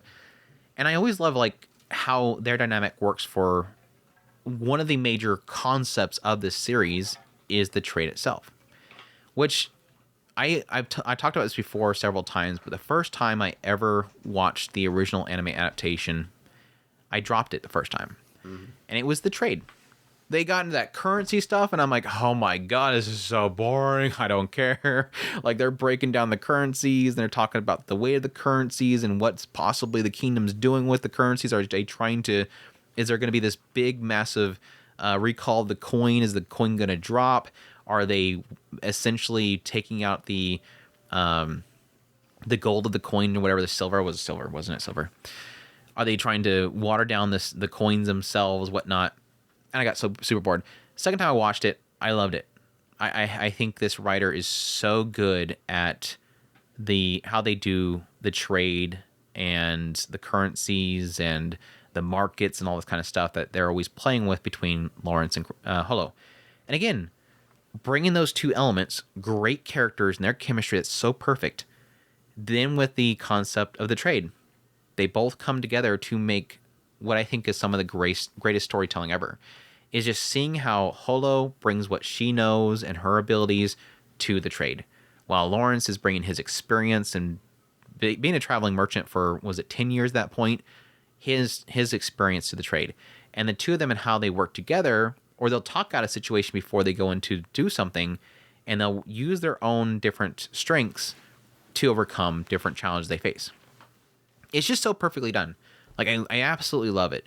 And every different location they go to, each person they have experience with, like the earlier moments with Nora, the herder. Her whole story was fantastic. As much as I hate Amati, little snot fish trading brat that decided that he wanted to try to take Holo back or buy out Holo. As much as I don't like him, still like his story. And then getting into Elsa, like I said, which I thought was a massive surprise to me. Mark is fantastic. Chris was mentioning earlier, Diana.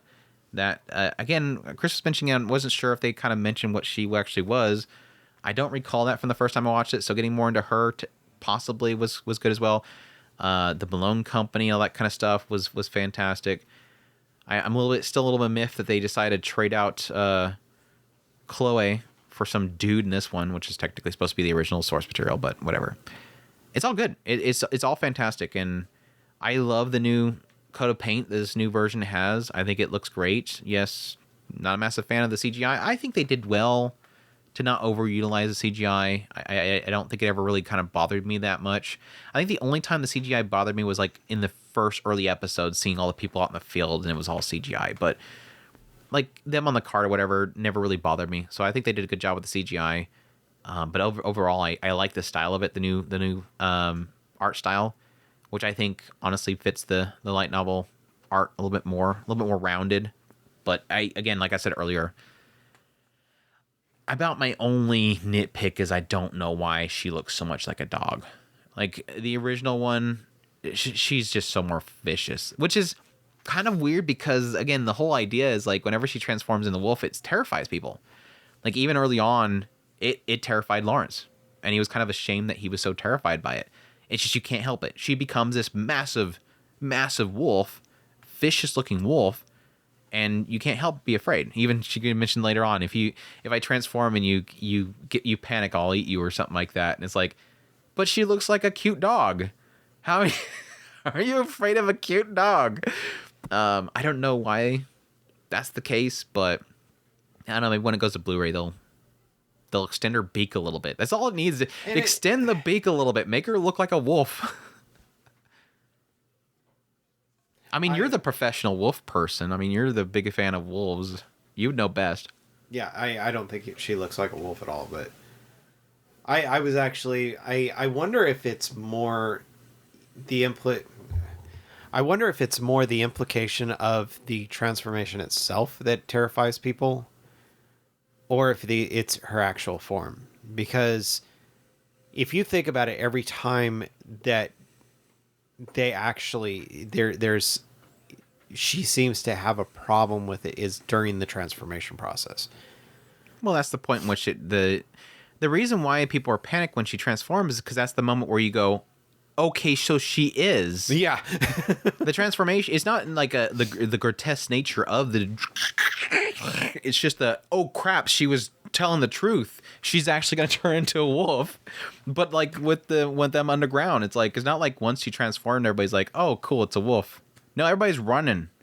Well, and that kicks in her chase drive, and she's going to get it. That kicks in the chase drive, exactly. Kicks in the chase drive. Ball, it's going away. Ball. The ball. God, there was so many good points too. Like the underground stuff was super good. When they were basically trying to freeing her from the other company, and the possible betrayals with the Malone company and stuff like that. It was just all that stuff was super good.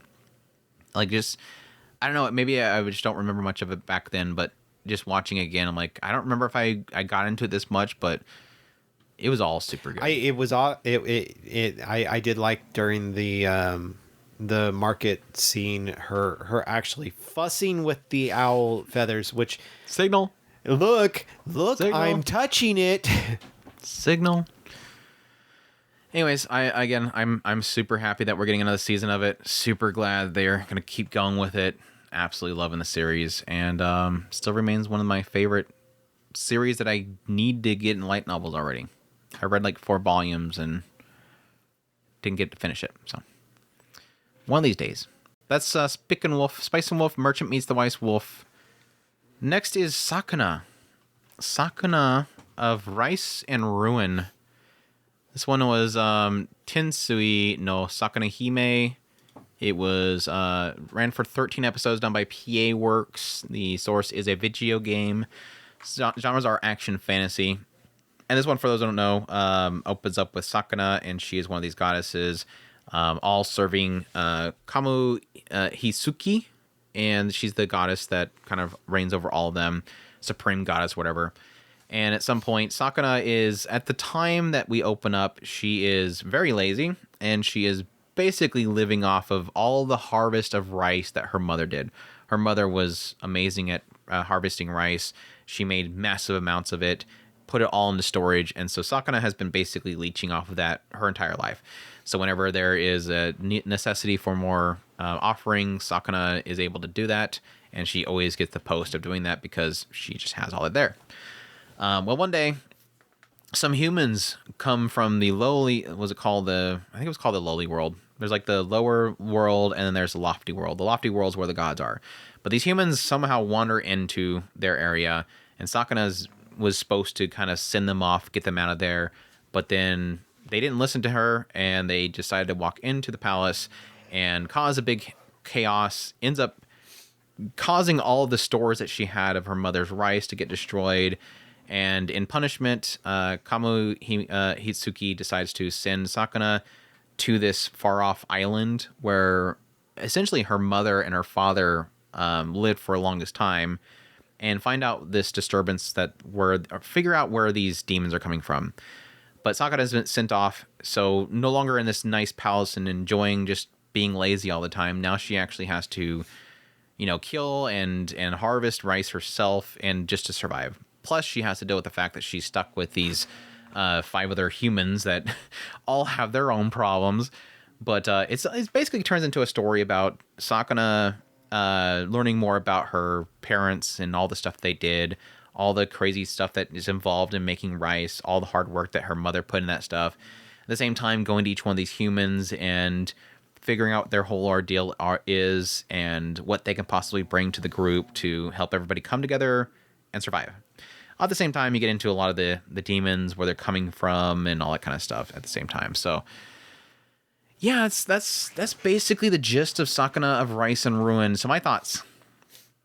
I was pleasantly surprised by this one. I honestly came into this one, main reason why I wanted to watch it was because it was being done by PA Works. It was technically based off a game that when I first seen the game itself, I kind of wanted to play it because I just liked the style of it and it looked kind of fun. But I never did. I like most video games. Like, I have time to play video games anymore. I just like to say that I want to play them. I just never play them. But I was kind of wondering if it had a good story, like a good enough story that PA Works would be doing an animation for it. Like, what is in this story that it would be willing to have that adapted? And I was actually pleasantly surprised, because I find the characters to be very charming. I like Sakuna's character. She's very kind of selfish at first, but starts to kind of, not very quickly, but over time, kind of opening up to the other individuals. And it's mostly in the idea of, we kind of have to work together in order to make this happen. And so she's just trying to pull something out of people. But I think I enjoyed kind of going through each of the characters and kind of seeing how each one of them was a bumbling mess. And then over time, them, through a long process, in most cases, struggling to try to figure out some place they fit and overcome a lack of skill, basically. Like, Kinta wants to be the blacksmith, and he eventually starts to make, like, the different weapons or hoes that she makes to her tools of weaponry, plus to harvest the rice. Yui wants to do, like, weave clothing and whatnot. Mirth wants to do the cooking, and Toymon wants to do all the harvesting and stuff like that. He's just extremely bad at it. Each one of them kind of finding their own place. At the same time, they're just constantly butting heads with each other. Now, I won't claim that it's like the greatest storytelling ever. I just kind of found the characters to be charming. I found their camaraderie over time to be kind of charming. It's got a great aesthetic and style to it that just work really well. Has some good animation pieces. Not like it's going out of its way to be something incredible like Elusive Samurai, but at least does enough to kind of be visually pleasing for the most part. I just found it fun. I actually learned a little bit about how to make rice. It's not like it goes into hyper detail about how to make rice, but it does technically do a very good job of kind of giving an overview of the whole process, each step by step. Planting it, bringing the water in, harvesting it, planting it, harvesting it, drying it. What do they call it? Weeding it, where they basically take the grains out of it and everything. How they figure out which ones get replanted and all that kind of process is really cool. So I enjoyed it. It was charming. It had a good style to it. Characters were decent. It was probably a 6 out of 10 type of show. Like, it's one that don't go out of your way to go watch it, but if you're looking for a fun, charming show, it's worth giving it a shot. You'll know within a couple episodes if it's gonna be something you enjoy. So that's Sakuna. Oshinoko, Chris. It is finally time to talk about Oshinoko. Oshinoko second season was streaming on High Dive, run for 13 episodes, done by Studio Dogokobo. Sources of manga, genres are drama, mystery, psychological, supernatural. For those who don't know, this is a series that opens up with a doctor who is is working at this one clinic, and he has one patient, Sarina, who is she has a tumor. She's like gonna be passing away here soon, And the two of them are fans of Ai Hoshino, who is an idol. And at some point, Ai Hoshino shows up at his clinic and she is pregnant. And so he is going to be helping her give birth. She's supposed to be there secretly to give birth there before she goes back to work. And at some point, as she's coming up to being giving birth, he ends up running into a stalker who's looking for Ai Hoshino and ends up falling off a cliff and dying. And then he wakes up and he is actually now the son of Ai Hoshino. She just gave birth. She basically died here, right into the belly, birthed. Also, as we find out that Serena, the patient that was dying or did die, she is the daughter of Ai Hoshino. She had twins. But yeah, at that point, Aqua and Ruby now, the doctor and the Serena, they are raised by Ai Hoshino. And it gets into going forward from there is them being raised by Ai Hoshino, eventually them joining the entertainment industry. The main focus here, I don't know when we're going to have the point where we finally talk about what happens in episode 1 of the first season. Right. Do we want to continue to dance around this? They'll just say it. I'm going to say slight spoilers here. I would love people to always go into the first episode of the first season with no knowledge, but slight spoilers here for the first episode of the first season. Ai Hoshino is killed. And there's like even though they do find the person that did it, there's implications that somebody else in the entertainment industry was involved. Specifically, early on, Aqua believes it might be his father. But what this kind of turns into is Aqua joins the entertainment industry in order to get closer to individuals to eventually hope to find his father or whoever was involved with that in order to take them down. Because Ai Hoshino was everything to him. He loved Ai Hoshino, and being raised by her as his mother, loved her even more. Ruby, on the other hand, she wants to fulfill the dream that Ai Hoshino had, which was that Ai Hoshino dreamed for the day that she would go to this one massive theater. It was like 10,000 people or something like that. She wants to go on that stage. So she's pursuing the dream of becoming that idol. Even takes upon herself the name of the old group. So, and that's basically the concept. In the first season, a lot of the focus there was Ruby creating an idol group, whereas Aqua was essentially getting into reality TV shows. We get to meet Akane, who was being cyberbullied because of this incident on the reality TV show. We meet Kana, who's like a child actress who's kind of been failing as well. Going in the second season, what our focus here is getting into Tokyo Blade, which is a 2.5D stage play. And at that point, we're getting into a lot of focus is in the kind of a mix between the mangaka and their stuff being adapted into a 2.5 stage play. A lot of arguments between like script writers and whatnot. And then the later parts of it is where they all make a road trip. Road trip back to, yes, the town where Ai Hoshino had Ruby and Aqua. And that gets into all that stuff, getting right back into square one, basically. But yeah, your thoughts on season 2 of Oshinoko?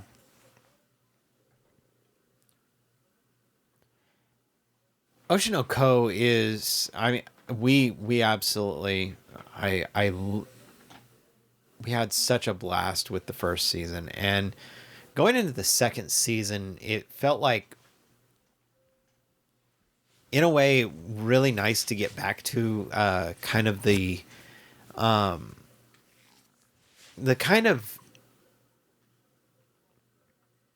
dark nature of what it's trying to do. And I do really like that it kind of tried to feel like it was doing that still.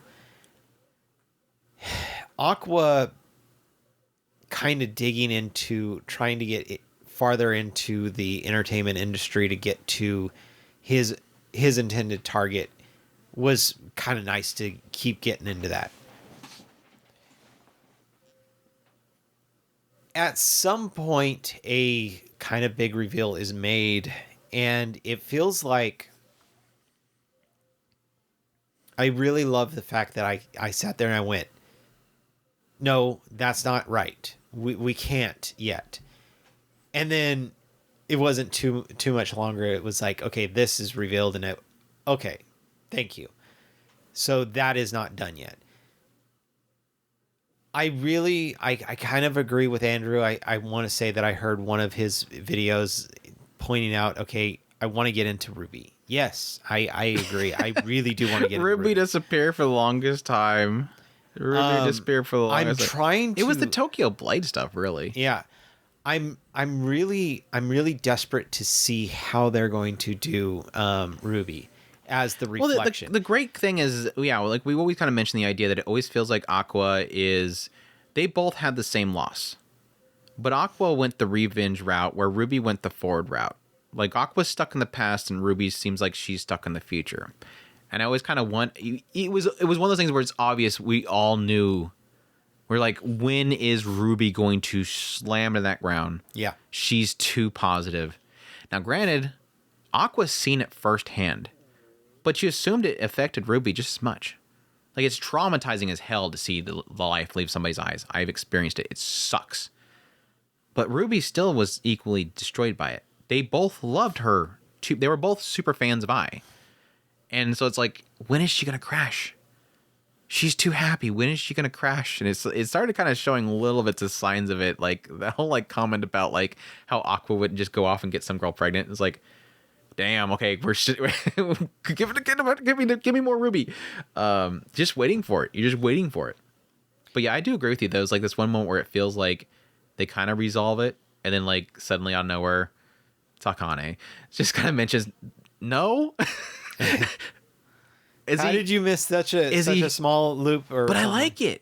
Yeah. Because it's saying right there, is he trying to find an excuse? Is he trying to turn a blind eye to the obvious here? Yeah. Is he lying to himself?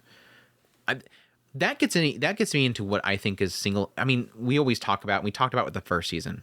Aka Akasaka knows the entertainment industry. This is a guy that his mangas and whatnot have been adapted into live actions. He's had stage plays. He's been in every industry. Aka Akasaka is a genius. For those who don't know, he's the one that did Love is War. Kaguya-sama, Love is War. I was trying to think of Kaguya-sama. For some reason, it wasn't like I could see the K. It just wasn't clicking in my brain. But that one's easily been adapted in a lot of stuff. So he knows, he's been in everything. He's even done like talks about how like he's had experience with things like cyberbullying, stalkers. He's had experience with some of his actresses and whatnot dealing with that kind of stuff. Even people attacking some of the live action adaptation cast members. He's seen it all. This dude has done so much stuff. But and we've always loved that because again, I've now with this season I didn't have much experience with stage plays in Japan. So I'm not really sure with that whole kind of stuff, theatrical stuff like that. A little bit, but not much. But everything else, I've always kind of seen that he just knows his stuff, and everything that he gets into, I'm like, I can see that. That makes sense. I've kind of seen that stuff as well. So it all kind of clicks. It all clicks for me.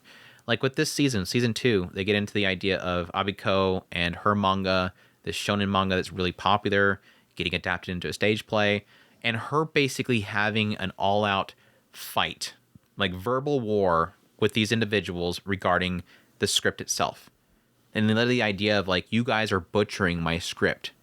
I'm not going to allow you to put this stage play on because I told you back here when you sent me the proofs, I don't like it and you're still doing it. Shut it off unless I take over.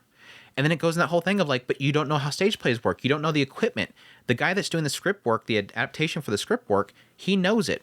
So it's getting into what I think a lot of people that watch a lot of like, for instance, anime, we see scriptwriter on there. We don't know exactly what they're doing.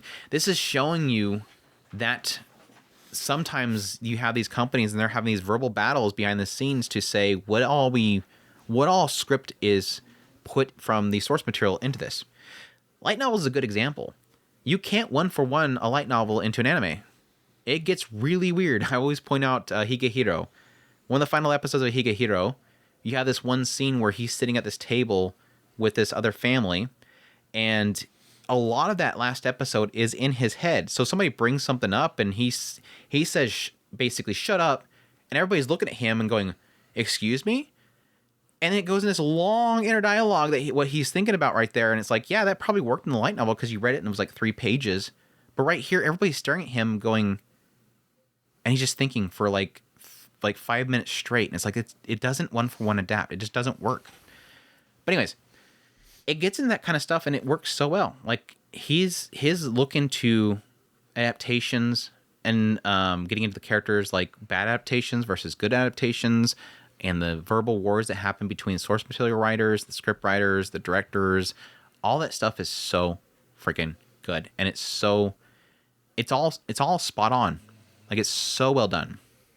But the other thing that Akasaka does is, characters. Like, these characters are fantastic. But what makes him so great is that Akasaka is really, really, really good at psychological. He is so good at the mental state of characters, what they're going through, what they're struggling with, and portraying these mental challenges that these kids have in this very, very vicious industry. Like, from square one, episode 1 of season 1, it's getting the idea of this idol who was pregnant and a rabid fan feeling betrayed and coming and killing her.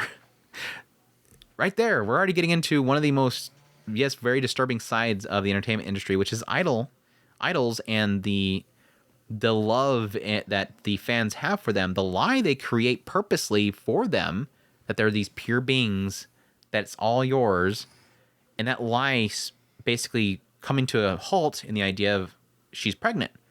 So she wasn't mine. She wasn't faithful. And getting that kind of toxic aspect there. But again, going into the trauma that Aqua has, the trauma that Ruby has, going into the later parts of the first season, getting to Akane, and the idea that this thing happens on this reality TV show, and she literally gets verbally destroyed on the internet. People are wishing her harm, and the verbal and the cyberbullying that completely throws her through a loop to the point where she's on the edge. Going into the second season, going into her more in detail, and the idea that she has this obsession with Aqua, that she wants to do anything for him, getting a very unhealthy relationship there. It's just every time, every one of these characters, everything they're doing, all the way into the end of this second season, was constantly pure gold. Here recently, having this moment where Aqua finally starts to open up to somebody, and even then I'm questioning. I'm going, Aqua. It was funny because it was a finale. The finale of this season, it was like having this moment where Aqua basically makes a dedication. Like, he says, I'm going to do this. And even at that point, where some people are going, no way they're going to go that route. Is he really going to go that route? And I'm going, I don't think you guys give Akasaka enough credit here. I think what this scene is saying is that Aqua's trying to fill a gap. Because over here, like we were just talking about earlier, over here, he's seemingly allowing himself to believe it's over. And I think over here, with this moment, he's trying to fill that gap. I need to constantly be protecting something. I constantly need to have some goal. And I think he's putting her in that spot. And it's like, that's what Akasaka does, because Akasaka, he's a genius because he never... It's not that he overcomplicates things. Not that he's like complicating it for the sake of complicating it. It's just more of an idea that nothing ever seems wasted, I guess the best way to put it. He's a genius like that. The dude is a pure genius writer. That's why I was saying when the first season came out, I was like, this right here makes me happy that Akasaka has basically positioned himself from being a artist and storyteller. Like with Kaguya-sama, I believe he was both the artist and the storyteller, to just being strictly just the storyteller. He's just writing the story for Oshinoko. Somebody else is drawing it. That allows him not to have to sit there and turn out panels after panels every week. Instead, he can focus on trying to create the most elaborate and creative story he could possibly do. And I think he's doing with this. And it's just every single time it would happen the first season, it happened with the second season now. I'm struggling not to dump it in the manga. I am so struggling. Thank gosh they said season 3 right off the bat, because I'm like, you guys are making me so badly went up, especially this season. Where they left, especially Ruby, I'm like, I don't like this. I don't like this at all. I like the idea, going back to what I was kind of saying, I like the idea of Ruby and Aqua being mirrors. Yeah.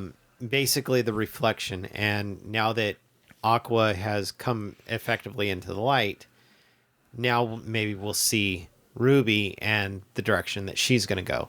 It'll be interesting to see what possibly that will do with her. Not necessarily that I need to see her go dark, but I'd like to see something more human from her. And yeah, there is an element of, and I think it does play into her wanting to be I so much. What was I?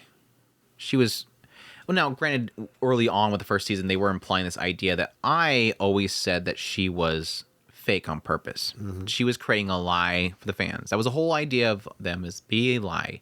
A lie is, whereas is Ruby wanted to be truthful, but was in the same vein as, or same charismaticness that was I. Like, she had that same joy and that same light that I had. It's just that she wasn't lying. She was trying to be truthfully. But it's like, there is a moment where you realize that she is so positive and so happy and so joyous at some point. Again, like I was mentioning earlier, you have to wonder how bad she crashes. Because, and I always loved every time they got into her. Like, one of my favorite stories in the first season was that moment where I walked in on Ruby and she was trying to practice. And what she said? You always look like you always move as if you're anticipating falling. Yeah. Which comes from, yes, a terminally ill kid that knows that if I fall, it's probably over. Because I'm so fragile. If I fall, I'm going to break. And so she always had that fear. She was always moving around, constantly grabbing for the next guardrail, basically. Like the hospital rails they always have on the walls and stuff like that. She's constantly trying to grab for those. It was like, yeah, get more of her in this season. Like Aqua recalling her Serena's final moments. And it's like, please reveal that they know. Please reveal who they were from their previous lives already. Right. That's my biggest frustration. Is like, please, these two need to tell them who they were. If they only knew, if Ruby only knew that he was a doctor, and if he only knew that was Serena, it was like, it would fix so much trauma these kids have. Because but again, that's like one of those moments where you kind of wonder, is Akasaka keeping that because he knows it's going to resolve a lot. So it's like, I have a theory at this point where I almost feel like they're not going to tell each other. I think it's going to be, I almost feel like it's going to be Akane, because Akane is a genius. I love that they revealed this season that Akane studied up on psychology. Because it's always played out like that. Like, she seems like she knows too much. I mean, that was the whole thing with her mimicking I. This girl's like psychoanalyzing I. How the hell is she doing that? And Akasaka's like, over here she learned it. Well, why did she learn it? Because she wanted to figure out what's going on with Akana. I was like, no way. Like, the moment where, like, has this moment where she idolizes Kana, and then having that moment where she pushes back on her. Like, Kana's mean to her. And she's like, why did she do that? And I'm like, any other person would be most likely petty for a rightful reason. Petty enough to go, that's my star that I had on a pedestal, and now I finally met my star, and they're not who I thought they were. But instead, Akane goes, why did she do that? There's got to be a reason. And so she psychoanalyzes Kana by studying psychology and figuring it out, figuring what makes Kana tick. And then she's applying that to everything now. Like, she seems to figure out a lot of things with Aqua through just knowing psychology. And it's like, God, like, is Akasaka literally studying psychology IRL, like, right now? Because it's like, this dude seems to click this stuff so well. I love it. He's very much so a genius. I absolutely love his work. So, anything else? My only let me get into negative. My only negative I have for season 2 is I felt like a lot of even though the character moments and a lot of the industry stuff, like, again, like script writers versus creatives and all that kind of stuff mixed in there, the Tokyo Blade stuff was boring. Like, the Tokyo Blade itself, I didn't like it. And for a rightful reason. I mean, literally at some point, Abiko's senpai admits that it's a trashy manga. It's a trash shonen manga. She says the writing is horrible, and it's like, so it makes sense that you would think that the actual Tokyo Blade stuff is boring. But it seemed like obviously that Tokukobo, they did an incredible job, by the way, visually fantastic. The more heavier moments of the story, very artistically, beautifully done. Like here recently with the last episode with Ruby, oh, it was so gorgeous. Visually, it was fantastic. And the stage play itself was fantastically animated, but they were padding a lot of this season with Tokyo Blade stuff. Like I even looked at the manga because I typically like to read the manga alongside this one, and so I'd watch an episode and I'll check the manga to see if they changed something, which was an interesting note. The episode where Aqua goes out with Kana to buy a bag, and then later on he goes to the bridge with Akane. In the manga, those are the other way around. So I thought that was kind of interesting. But anyways, but when it came to that Tokyo Blade stuff, like there was like 4 panels sometimes for those episodes. Like 4 panels of the stage play. And what did the anime do? Like 5 to 8 minutes of the episode was that stage play segment. Like they were massively padding it. Again, it looked good, but it's just I don't care. I want the characters. This series, I want characters. I want the story, not Tokyo Blade. So, anyways, that's my only negative. That's about the only thing you can drag out of me is that they dragged out that Tokyo Blade stuff, and it was just the Tokyo Blade segment again. It was fine. So, anyhow, anything else? I'm super excited next season. I have so many like that finale had me running down circles, especially that last shot of the last episode was like, no, you're not. You're not going to drop this crap on the last moment of the last episode. My gosh. Anyways, love it. Great stuff. Want more badly. Oshinoko, 2nd season. What else do we have? Dungeon People. I'm not going to talk about this one very long. It's not much to talk about here, but Dungeon People or Dungeon no Naka no Hito, my cursor was on the name. This is on High Dive, ran for 12 episodes, done by OLM, based on a manga, adventure comedy fantasy. Creator of this one did Mahou Shoujo Nante Moi Desu Kara, which was a fun little short. I missed that one. But now this one opens up with Clay, and Clay was trained ever since she was very young to be a thief, a good fighter by her father. And at some point, her father disappeared. He was going to go to this one dungeon, go down the dungeon, but he never returned. So she's going to that dungeon to see if she can find her father, or at least find his body. So she's going down the dungeon. She's going down further and further. At some point, she's fighting this Taros, and the thing goes to attack her, and she dodges it, and it destroys a wall. And the wall, behind the wall, is a bedroom. And then suddenly, the guy is like, "Oh wait, hold on, stop fighting." She's like, "Wait, why is this monster talking suddenly?" And he's like, yeah, that's not supposed to happen. And then suddenly he starts panicking because like this presence is coming. And then sure enough, the door opens up in this bedroom, and this cute girl comes through, Belle. And she walks up there and she kind of corrects the Taurus a little bit, like, you're not supposed to be talking in front of the adventurers. He's like, oh, I'm really sorry about that. And then she says, hey, adventurer, please come with me. They go through the rubble and through the door of the bedroom, and they go all the way in there. And it kind of turns into an interview. This lady that came in, her name is Belle, and she is the dungeon master. And she wants to recruit Clay. So she challenges her, says basically, if I defeat you in a duel, you'll join this organization, this dungeon organization. And she accepts it. They duel. Clay gets her butt kicked like badly. And then thus she joins the organization to run the dungeon. And they have different tasks. They basically, obviously, they fill up the treasure chests. They reorganize the dungeon themselves. She learns about the crystal system, where basically each of the monsters, and Clay herself does this too, they have their body cloned, and their mind gets put into this crystal that goes inside the cloned body, so that they can go in the dungeon, and if they get killed, this gem that they're inside of will expend its power, and they'll be sent back to their original body. So that's why the monsters can get killed in the dungeon, and they're not actually dying. They're just, their copies are being killed, and they get sent back. So they learn all these she learns all these systems, learns the ties the dungeon itself has with like groups like the Thief Guild, The recruiting process where they recruit monsters from another world or a parallel monster world and all that kind of stuff. Gets a little bit more into the original dungeon creator. All the while, Clay is trying to get a little bit stronger so that one day she can go down to the lower floors and find out if her dad's down there. So that's basically Dungeon, people. My thoughts on the show. It's okay.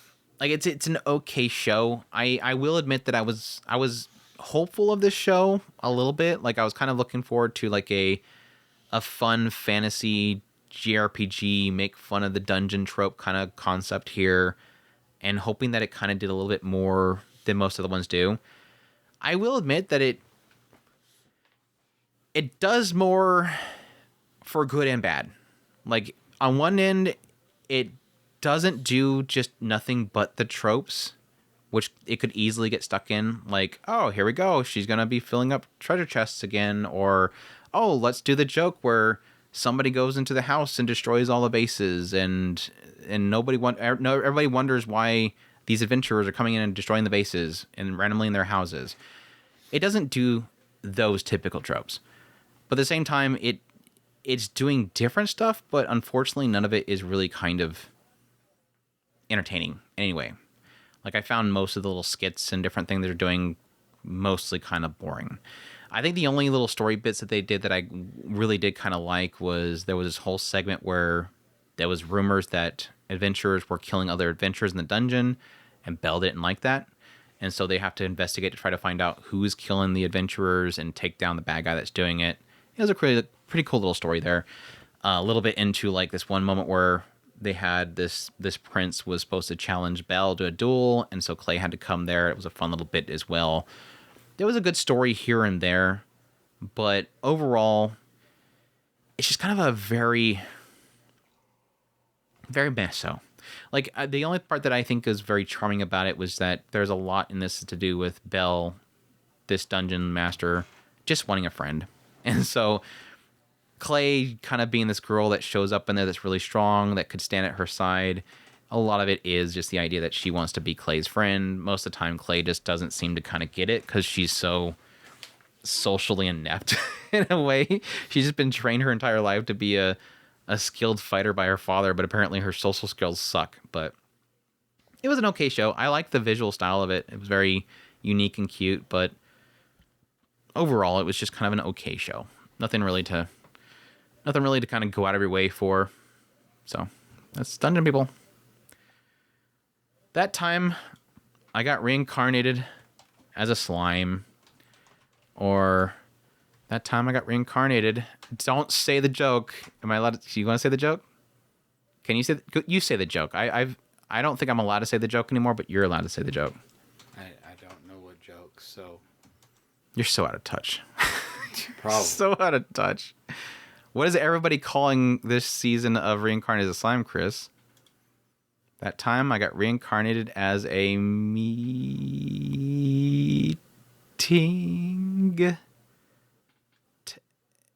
able. Nothing. Okay. Chris is half asleep apparently. Reincarnated as a Slime, season 3. Tensei Shitara Slime Datakin, 3rd season. Stream on Crunchyroll, run for 24 episodes. This one, I don't really think I need to get in the story here. Guy gets isekai into the world as a slime and absorbs a lot of things, gets skills, befriends evil dragon that was sealed away, gets super OP, starts raising Monster Kingdom. There you go. Raises Monster Kingdom and makes Japanese niceties in another world, and everybody loves it. And now working currently on telephone systems and train transit. He's trying to make an Amazon distribution center. Yeah. That seems to be a thing. I like it at some point. This guy's like, just so that we're clear, you said that you're going to have these trains all kind of come to our town. I was Bellman or whatever. And he's like, so you're wanting them all to come here. So let me make this clear. You're wanting us to set up stuff there and manage all the goods that are coming through, and whenever stocks are low, we're supposed to kind of make decisions to offset those. Yeah. So he's saying you're going to become a distribution center. Sure. that sounds like really good stuff right there. Like, yeah, your kingdom's about to get very, very rich. Yep. Very, very rich. If you're going to be the distribution lines for everything that's coming to that, because basically Remedy wants to take over all the distribution, yeah, that's going to be a lot of money going through your porch there. So, what's your thoughts on season 3? Okay, I'm going to go on the assumption that the only thing that I've missed is the grumping out over people trying to collect money from Rimuru. Was it supposed to be only like 3 episodes this season? Because that's all I watched was like 3 or 4 episodes. I thought I was like really bad behind, and then I went back and all there was the tournament that I had missed. Is there Like- another batch of episodes that I missed? Like, what does season 3 cover? Or what is the question mark? Okay. What did it end The at? whole, yeah. The last part would be where everybody left. The festival's over. Everybody went home. Okay.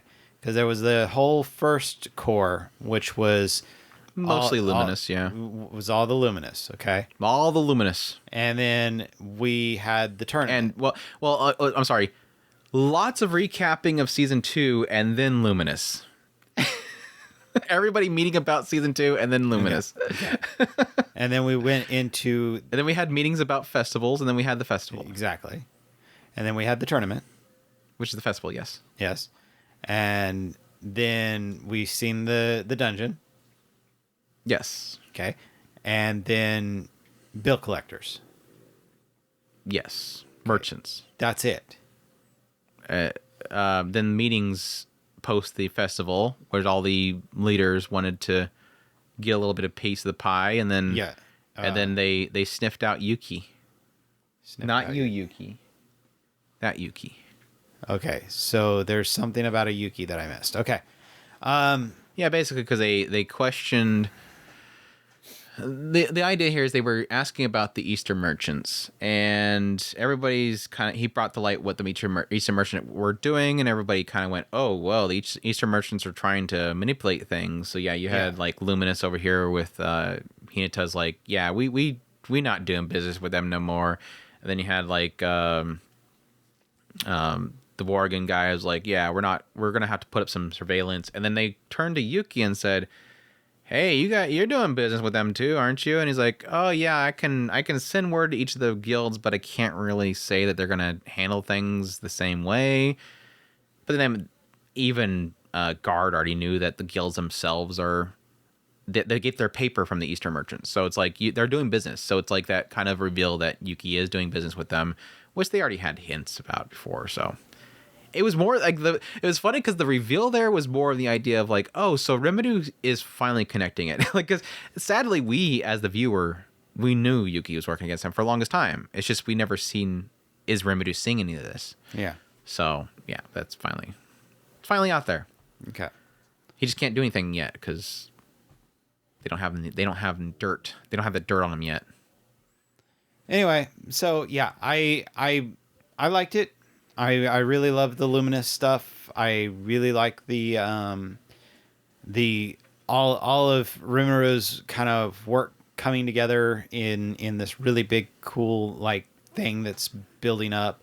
Love the kind of tidbit of seeing this like kind of weird alter effect to kind of a cure-all potion that they were doing some science into. Can the heal-all potion heal weapons? Sure, why the hell not? It's made up of magicules. It's magicals. Yeah, magicules. But yeah, love it. It just more of the same that I really enjoy. I really like the slime series. So yeah, having more is just fantastic. Yeah, that's it. Jokes aside, I'm fine with meetings. I just don't like recap meetings. And this season did have a lot of recap meetings where, like I said, the first half of the first core was mostly just people reacting to Rimuru becoming a demon lord. We had to see like Falmouth and everybody acknowledge that Rimuru became a demon lord. That stuff kind of frustrates me. And then, like I said, technically the second core was mostly some of that plus a lot of meetings about the festivals, which we were going to have festivals. Like, we literally had meetings about the festival that we are going to do, and then we get the festival where they do it. So it's like, let's talk about it before we do it.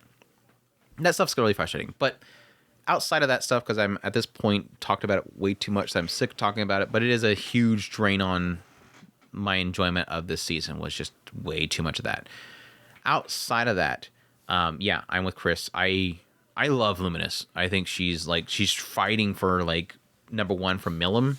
It's very difficult to fight Milim for number one, but Milim hasn't been around much, so it's kind of easy for somebody to get dethroned because she's barely around. But Luminous, I love. Like, she's got the heterochromia going on. She's a hot vampire. All of that kind of works for me. Plus, like her whole story with briefly with Hinata was really great. That whole stuff was great. I loved getting more into Luminous itself. The structure of their power system and all that kind of stuff was great. Eventually having them go up against Rimuru, although a little bit anticlimactic, was still a good little segment there. Getting into the second core, which again was mostly just the festival itself, was fine.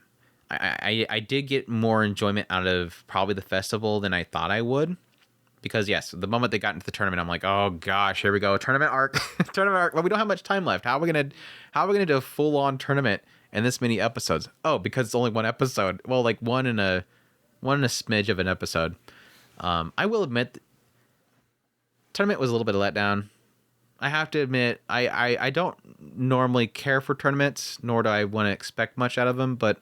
What, you didn't like how they explained Gobita winning the tournament? I like Gobita. I have no problem with that. But there was certain things like I think my biggest disappointment was Geld. Like Geld versus what's his face? Milim's guy.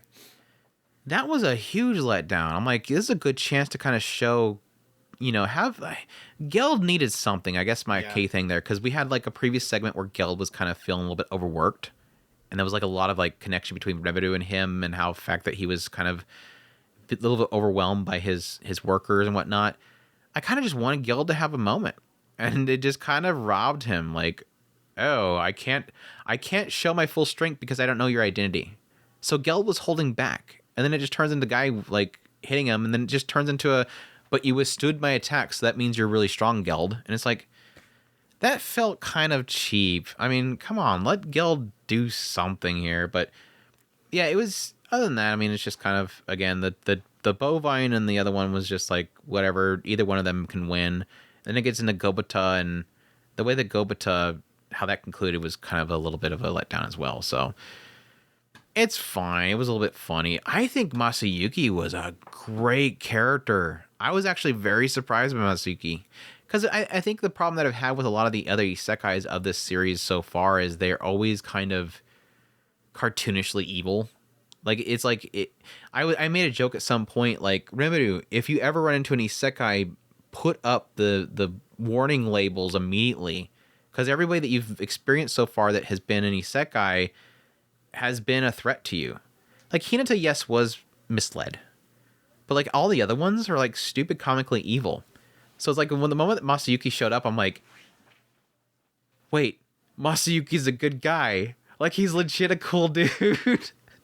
Like, he's this dude that gets isekai and he gets all these like crazy hero abilities where it's like, he basically can charm anybody, essentially. Everybody believes that whatever he does is this heroic deed. And he has like massive luck.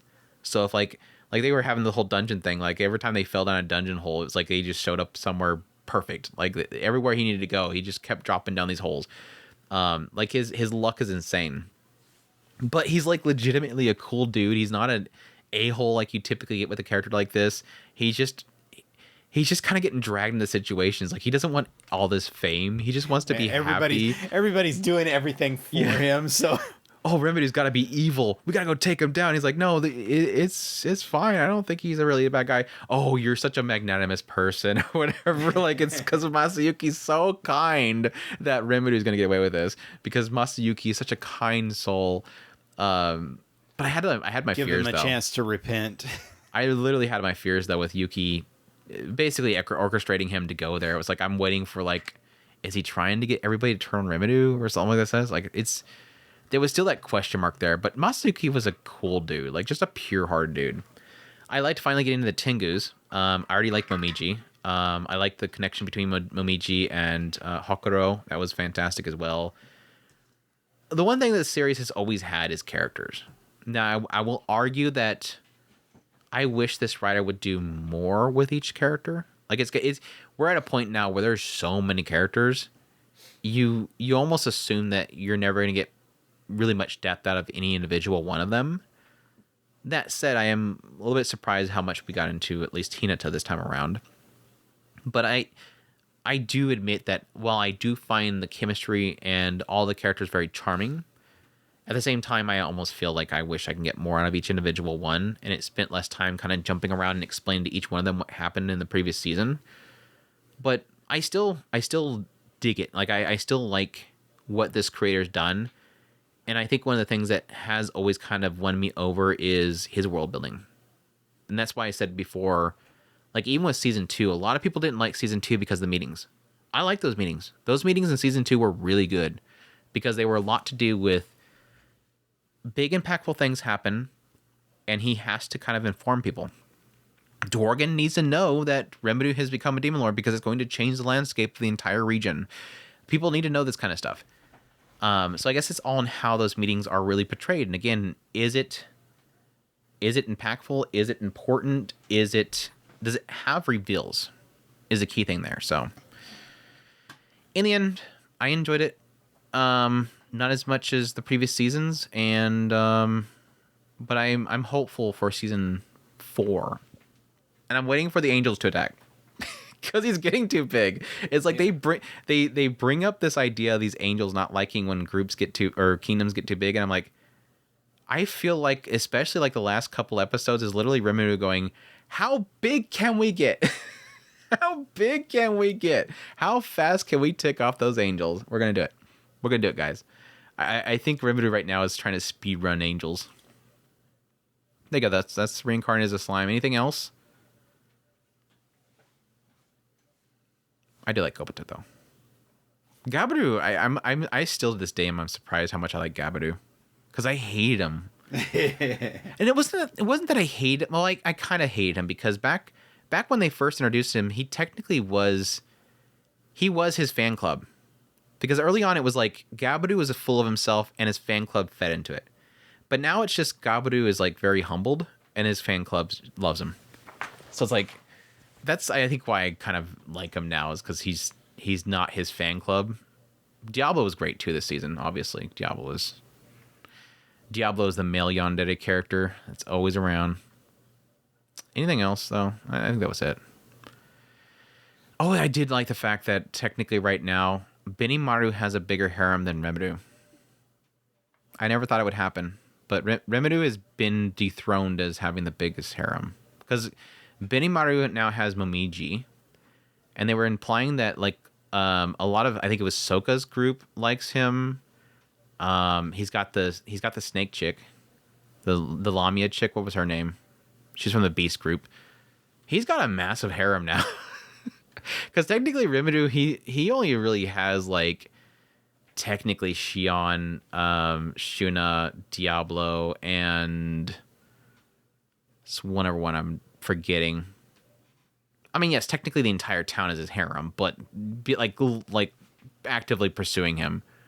He's been dethroned, I think. Anyways, that's that time I got Reincarnated Slime season 3.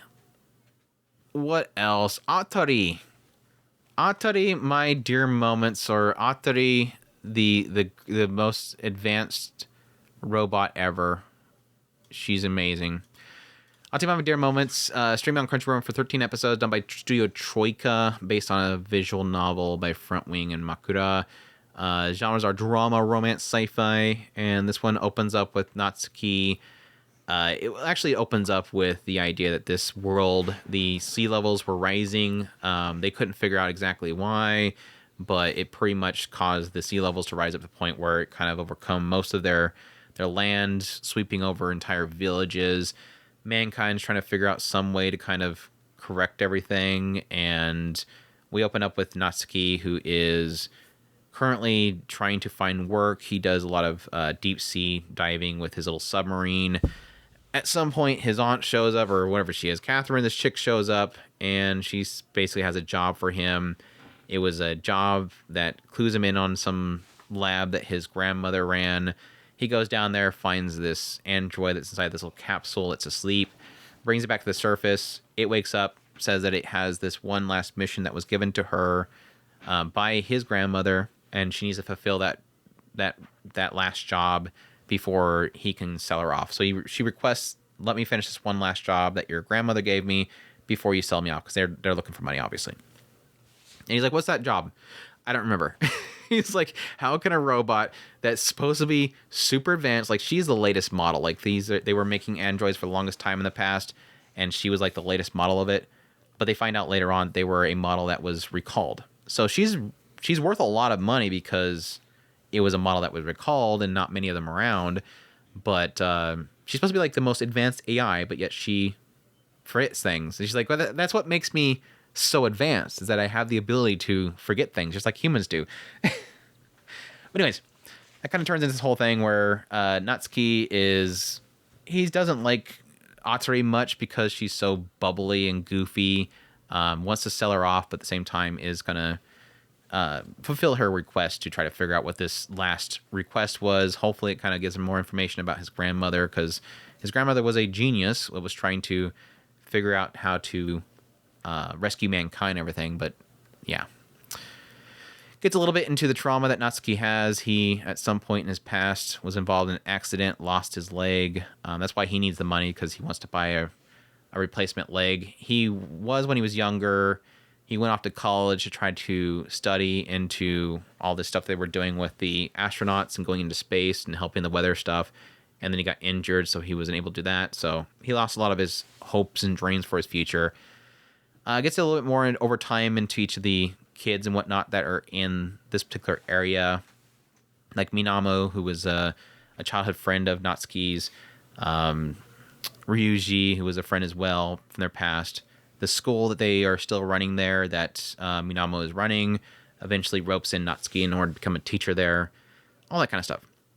But yeah, that all eventually gets to the point where they start to question, does ATRI, as this android, does she possess a heart? It gets in the idea of, can ATRI herself love? All that kind of stuff, until eventually the later parts. So, my thoughts on ATRI, my dear moments. I think this show is sort of half and half for me. Like, half of the show I think is very charming. I really do love ATRI's character. She literally makes the show. Like, if you took ATRI out of the show, it's a nothing show. Most of my enjoyment just comes out of just the goofy little antics between ATRI and Natsuki. They work great as a pair because, again, Natsuki is he's a realist type of person. He's a very depressing realist type of character where nothing is joyous in his life. He only wants to focus on things that are worth taking time to do. Don't go too far off the beaten path. Don't explore too much. Just focus on what will produce results. That kind of a person. Whereas ATRI is a lot more Genki, bubbly, goofy, silly, and the two of them work really well together because she'll say something dorky and then he'll get upset about it. He'll call her a dumb robot, and then she'll blow her whistle and say that's robot discrimination. You're going to go to jail. It's just super goofy in that regard. Every time that she kind of does something more kind of cutesy or flirtatious, it completely throws him off. Like if she just randomly one time just decides to pull up her shirt and show her pantsu, and it literally completely throws him off. And she just loves that because it got some weird reaction out of him. That kind of stuff is just really fun. Their nature together was really what made most of the show for me. Outside of that, that's where I sort of run into my problem with the series. When it gets into other characters like Minamo, Didika, the other kids at the school, Catherine herself, which I think is probably the worst part of the show, I think overall, because this is one moment where she does something extremely inexcusable, and it feels like they just kind of shrug it off the next scene, which didn't make any sense to me. But any of the other side characters, I really didn't care much for. Like, the only characters I really kind of had any like is really Natsuki and ATRI and their chemistry. Everybody else was kind of just, they're almost like background. Like, they're just kind of set pieces to add a little bit more add a little bit more color to the scene. I didn't really feel like there was some good moments with Minama. Don't get me wrong, especially towards the later parts, but I almost felt like everybody else was just sort of a set piece to kind of allow Natsuki and ATRI to have a moment, like helping them being at the school and trying to help them make a generator to produce power. Again, they just kind of facilitated Natsuki and ATRI to do something, but they themselves weren't that interesting. They themselves weren't anything to kind of write home about. So that's kind of where my problem for the series overall comes in. Is just not really feeling like anything outside of the main two characters was worth any of my time. But yeah, visually it was decent. I didn't like the fact that pretty much all shots where the characters were far away from the perspective were always done in CGI. It doesn't stand out too much, but it definitely does feel like it's there, which makes sense because Troika has been doing a lot of dabbling into CGI, and so I feel like this has kind of become a staple in their stuff is to use CGI for faraway shots. It wasn't a big deal, but it's still something to note. Yeah, it's just overall it was a decent show. It had the ending, because I think that's a really big question mark that I think a lot of people have when it comes to visual novel adaptations, because I feel like endings for visual novels are sometimes hit and miss. I think this one was predictable, but okay. Like, it had a very, very predictable, like, if you asked me where I think the story would go within, like, the first 4 episodes, I would probably give you, like, 3 different options, and this would have been one of them. Like, it was a very predictable ending. Doesn't take too much from it, but it was fine. It was a fine ending, so. Yeah, that's ATRI, My Dear Moments. It's a fun show with goofy. ATRI's really the only reason I like the show. She's just a fun character. Cute little mischievous, fun robot girl. What else we have? My Hero Academia, like I mentioned earlier, is not done yet? Question mark. I don't think it's done yet. But I've talked about this several times before. I'm not really too invested in it anymore. Are you still? Yeah, you haven't even got caught on it. What am I asking? I'm not too invested anymore, so I don't really have too much to say on it. There was a couple really good moments in this season so far, but I will say that this has been a kind of a frustrating season for me because I'm at the point now where I just kind of want to stop. Like, I just want to kind of stop at this point. And I think a lot of that feeding into that is because they're doing a lot of fake out moments now, which I really don't like. But there's been a couple of good points throughout this. This one has been mostly just like an all-out battle season. And I think my favorite moment so far was probably Todoroki and his family getting into that stuff. The brother recently with Toga and Urako was good as well. But at this point, I'm just kind of... I'm okay to admit that I think right now with My Hero Academia, I'm just in the cost sunk fallacy. Is that what they call it? Whereas I've watched it for so many episodes, I might as well finish it. Yeah. If it'll ever finish. But like I said, Ochiko here recently with Toga was really good. Finally, I feel like Dabi's story with, Shota and stuff like that. I feel like that stuff early on was probably Shota's family early on was one of my favorite stories. Like, getting into the father and all that crazy stuff that he did with his wife in order to produce this perfect hero was like super screwed up.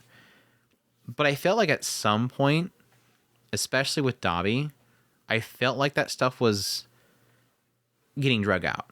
Like, at some point, I'm like, we are still doing this story with Endeavor and stuff like that. And so I think it's done. I feel like I'm fine. I'm happy that it's finally over. And I think that final moment was finally a little bit cheesy, but at the same time, I was kind of really happy to see that conclusion there. Some sort of resolve there. but that, other than that, and like I said, everything with Ochako, the stuff with Toga and Twice finally kind of coming to head here recently was cool. But I don't know. I feel like at this point, it has its moments still. Like My Hero Academia does have its moments sprinkled here and there, but I don't know. At some point, I need to stop watching. At some point, I just need to kind of hang it up. But yeah, it's still one of the most popular. Not really anymore, but one of the most popular shonens out there. So I'm sure I'm alone on that one.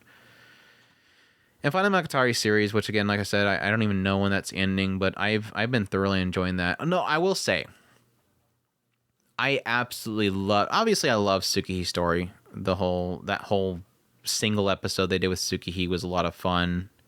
But I adored Nadeko Draw, because that was a whole segment. Nadeko Draw was a fantastical story there. But again, I'm a fan of Nadeko.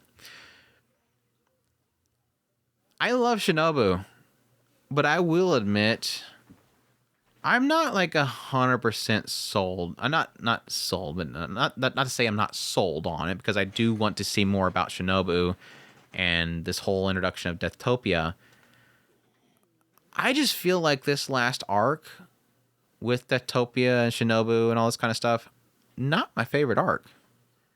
I don't know how far you're into this current arc. I'm still in Nadeko Draw. Oh, you're still back in Nadeko Draw. Okay. So I'm talking alone on this. Well, what do you think? What do you think of Nadeko Draw? Well, you like Tsukihi's story, right? That was like, it was a cute. Yeah, little I like bit. both of them. How far in Nadeko Draw are you?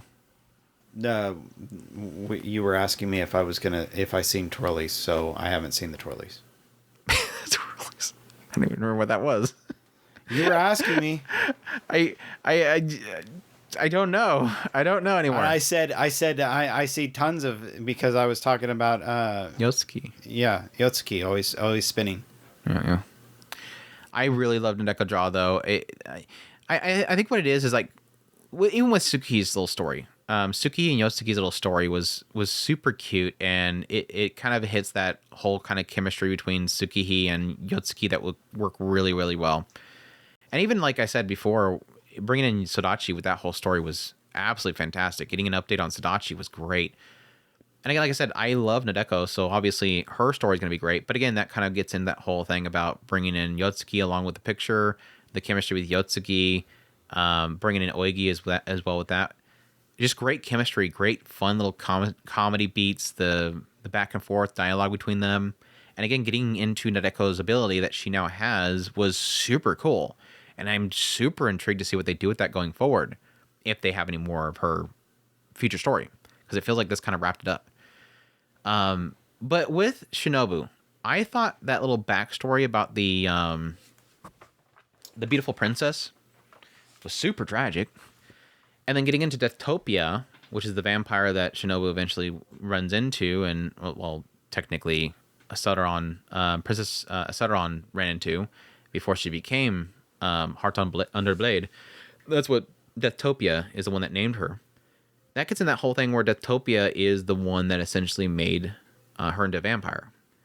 But the question mark was how, because she was a beautiful princess that if anybody wanted to harm her, they want to end their own lives. That's what the beautiful princess was. So literally everybody that she met would sacrifice themselves to her because she was so beautiful. She didn't like it, but this is what was happening. That whole stuff, yeah, it's cool to finally get the origin story of what made her a vampire, but at the same time, it wasn't interesting. Like Deathtopia and Shinobu as a chemistry and their interactions weren't entertaining is the problem. And then following that, we get into the current time, and then we have Araragi is learning about how all these basketball members are suddenly showing up as basically girls that have been completely drained of most all their blood. They just basically in a comatose state at this point because they didn't have all their blood taken out of them. They're not dead, but they're pretty much drained. And they're trying to figure out who did it. So obviously the primary suspect being the resident vampire in the area, Shinobu. But it goes in this whole question mark of who's doing it. And Araragi's going around with Izuku Gain, and they're trying to figure out who did this. They're trying to find out the suspect. something's missing. Like this entire arc, it feels like something's kind of missing, and I think it's really a lot to do with I just don't really find Araragi and Gain's chemistry to be that good, I guess. We finally had like little brief moments here or there of Araragi talking to Shinobu or his new classmate from college. She's kind of goofy. She's like this kind of crypto nerd. Like she likes to, not crypto nerd, but like is it crypto? It's like the idea of like solving puzzles and whatnot. She just likes to solve things. So she's kind of a little genius, and so they'll have like little fun little conversation between them. Had a brief little moment with him with Kambaru and one of her new classmates, and it's like there's like a mixture every now and then of some good little chemistry and exchanges and little insights into powers and whatnot. But for the most part, it's just I feel like this entire current arc is just something about it's not working. And I'm not, and again, I think it's just in the idea that some of the characters that he's currently interacting with just don't really have that fire, I guess. So only here recently, suddenly he has to run in back into Hachikuchi, and you got Shinobu with him and everything, and that starts to kind of kick up again with Guinan present. But I don't know. I kind of hope that here. I feel like the next episode is gonna be really good because like the ending of this last episode it started building up to something really good. So I'm hoping this next episode is going to kind of redeem it for me. But I will admit, last few episodes have been a little shrug for me. And I overall, the rest of the season, I've been absolutely loving. That's kind of frustrating because that was kind of the thing that I was kind of complaining about, was that it didn't have that Araragi factor, and you're saying that now Araragi is back in it, and he's a college student, so he's boring now, Chris. He's an adult. I don't like his new hair. He's got longer hair. He looks like an unkept hippie. Like what is this new hairstyle? They just trying to do something with his hairstyle to make him look so different. All the girls have cut their hair, so he's gonna let his hair go out. Exactly right. I like Keren's new look. She's looking a lot better lately. She looks super cute. But yeah. Even didn't Suki grow her out too? The only one I think that cut it is Sadachi. Oh, like also Nadeko, of course, but that's story related. So I don't know. I'm hoping it kicks up again. No, Kitty Girl cut her hair too. Yeah, well, I can't think of her name for whatever damn reason. It's very unfortunate. Anyways, yeah, that's Monogatari series off in Monster season so far. Again, I'm hoping it continues on in the next season. We keep getting more and more. Even with my problems aside, I still love it. So I want more badly. But yeah, that's it. Did we miss anything, Chris? Anything off the top of your head? Do we miss any shows? Did you finish any shows from previous reviews that you want to talk about? No, You never finished Yatagarasu. Last week was all Spice and Wolf. You didn't finish Yatagarasu or Days of My Stepsister then. Yeah, it was all Spice and Wolf. All Spice and Wolf. All Spice and Wolf. Some 12 hours. You're not reading Oshinoko manga, are you? Huh? You're not reading Oshinoko manga, are you? Okay, so once you finish the next episode or the last episode, I want to know your thoughts. You have to give me your lowdown thoughts on it. All right. Anyways, that's the summer 2024 anime season. That's a wrap. We're done. We're already kicking on. Did you start? You started ReZero. You haven't started anything else the new season? I watched 10 minutes of ReZero, so if you can consider that starting it. I met technically a new person, but it was pretty much the songstress. No, the guy. 10 minutes, so you can't. It was the guy who was obsessed with. Yeah. He's obsessed with Julius. He's Julius's brother. Yeah, he seemed really Joshua. I think his name is Joshua. A lot like the clown guy. So he just didn't have the weird slur thing. Don't be mean to him. No, I was gonna say so far for the next season, Sumisho, obviously my wife elementary school student. Super good. Did it start? It opened up with 2 episodes, but I think it was perfect because it gets to the first gut punch.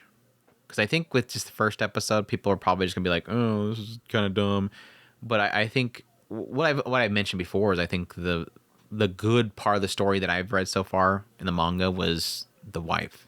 Like her story is super good, and so they were able to kind of get a little bit in there, like just get a little bit in there to get that little opening. So I was super happy to have that one come around. Down and Down was really good premiere. Blue Box was a good premiere as well. Negative Positive Angler was a good opening. Uzumaki. I just made a video on that saying how bad that got. What else was kind of jumping at me? Natsume's Book of Friends started today, which was really good. I really still need to watch Grieving Soul. I've snooped a little bit of that. ReZero's premiere was, of course, absolutely insane. Absolutely loved it. It was a great. Was it a banger? Sure. Oh, it was fire. It was fire. It was fire. It was gotcha. fire. There's tons of fire emojis, It was right? fire. It was fire. The ending of the episode was fire. But no, the entire episode was good. Like what was my video on? I think it was like 45 minutes or something like that. It was a long video I did on that one because there was just so much stuff to dig into. Like they did the Austria family getting into all that crap was super good. So I still can't figure out what the mother is about. Whenever you finally watch the episode, if you recall anything about a mother, make sure to let me know, and I'll probably remember. I don't know. Maybe the mom of the Austria family, I guess. Maybe Reynard's mom. I don't know. It could be possibly. You have somebody with a bit, so I'm assuming that was your WTF. So the witch, yes, the witch moment at the very end was quite a WTF moment. Yes. I swear I'm gonna figure out who this mom. Are you lying to me? Does it legit say mom on there? that's what it says. Mom question mark. Mom question mark exclamation point. Do you need me to go back to YouTube? I'm playing the episode out in my head. They go over there. Oh, okay, Garf. It's Garf. It's Garf related. Okay. Okay, I finally remember. Gosh dang, dude. I'm like trying. My brain's like, I'm playing out the entire episode in my head, going, what? Okay, what? What? I mean, there is another question mark, but the layout of the thumb drive is another isekai mom. Subaru's mom? I mean, come on. What are you going at? Well, no, it wasn't the thumbnail. It was in the title. The title. Yeah. To me, it's all the same. The isekai part you'll figure out very quickly. Anyways, yeah, that ReZero's premiere was fantastic. Sword Art Online GGO was very introductory. It wasn't really much in that premiere at all. I haven't watched Magic Girl Inc. yet. I really want to watch. I bet you I already know. Because it was actually something that was revealed very, very early in the actual light novels. Oh. So, I think I know. The All Guy Mixer, I think we were pretty poo-poo about that on the preview. It's actually worth a watch. If you want to watch a single episode of that. The what now? The All Guy Mixer. Oh, okay. It was actually a pretty good first episode. Like, I'm not, like, sold on it yet, but, like, we were very much so like a bunch of dudes. It's not. It's a bunch of girls that are cross-dressing as dudes, and the guys are like a little bit like they come in there and they think it's an all-guy mixer, but it's actually a bunch of girls that are dressed up as pretty boys. So that's the joke. And it had a couple really fun because we were questioning that because in the preview I'm like, so is it a girl or a boy? Because they had that one where he was at the festival, and one of the girls was wearing a yukata. It was really cute. Yeah, it's just they're dressing up a boy anyways. What else? Ranma premiere was good. Just Ranma. They showed a lot more than I thought they would. They had a full frontal shot of Ranma. Wow. Nipless. So statue version. Yes. I'm like, there's a side of me that's like, well, at least they're showing a lot more than Urusei Yatsura did. But at the same time, Nipless. Ranma was cursed not only that he had to get turned into a girl whenever he gets splashed in cold water, but he got cursed with the cross-age curse. He's nipless. He got nipless cross-age curse. Great. Anyways, Miss Servant was okay. She's cute though. What else did I watch? I think that's it. But yeah, we'll probably be a couple weeks before we start the first impressions. So Chris gets a little bit of time to, I don't know, I guess shut off his phone and fake being sick for a little bit and just like burn through a bunch of shows. That's not gonna happen. Somebody's got to take care of the day animals. You know that. Punuru was good. It was good. It had like 3 really funny parts in the entire episode, but it was good. I'm gonna let you watch it. I don't want to spoil the joke. There was a really good like WTF joke in the first episode I really like. So, anyways, but we'll probably do next week. Shoot, I almost want to get kicked right into first impressions starting next week. We might just do a quick discussional next week, and then we'll go right into first impressions. That way Chris gets a little bit of time. And then Chris, as you, I guess, watch some shows, you can let me know which ones that we'll start off the next first impressions with and go right into the next season. Because it'll probably be another three-parter first impressions like it's been for the last, like, 3 seasons. So we hope you guys enjoyed our reviews of summer. I hope that you guys will join us for fall. A lot of crazy stuff coming up here, but as per usual, we're at talkspirit.com. It's where you can go for all our links, social media links, ways to get a hold of us, ways to support us. Greatly, greatly, greatly appreciate you guys' support. It means so much to us. But until next time, y'all take care. Os.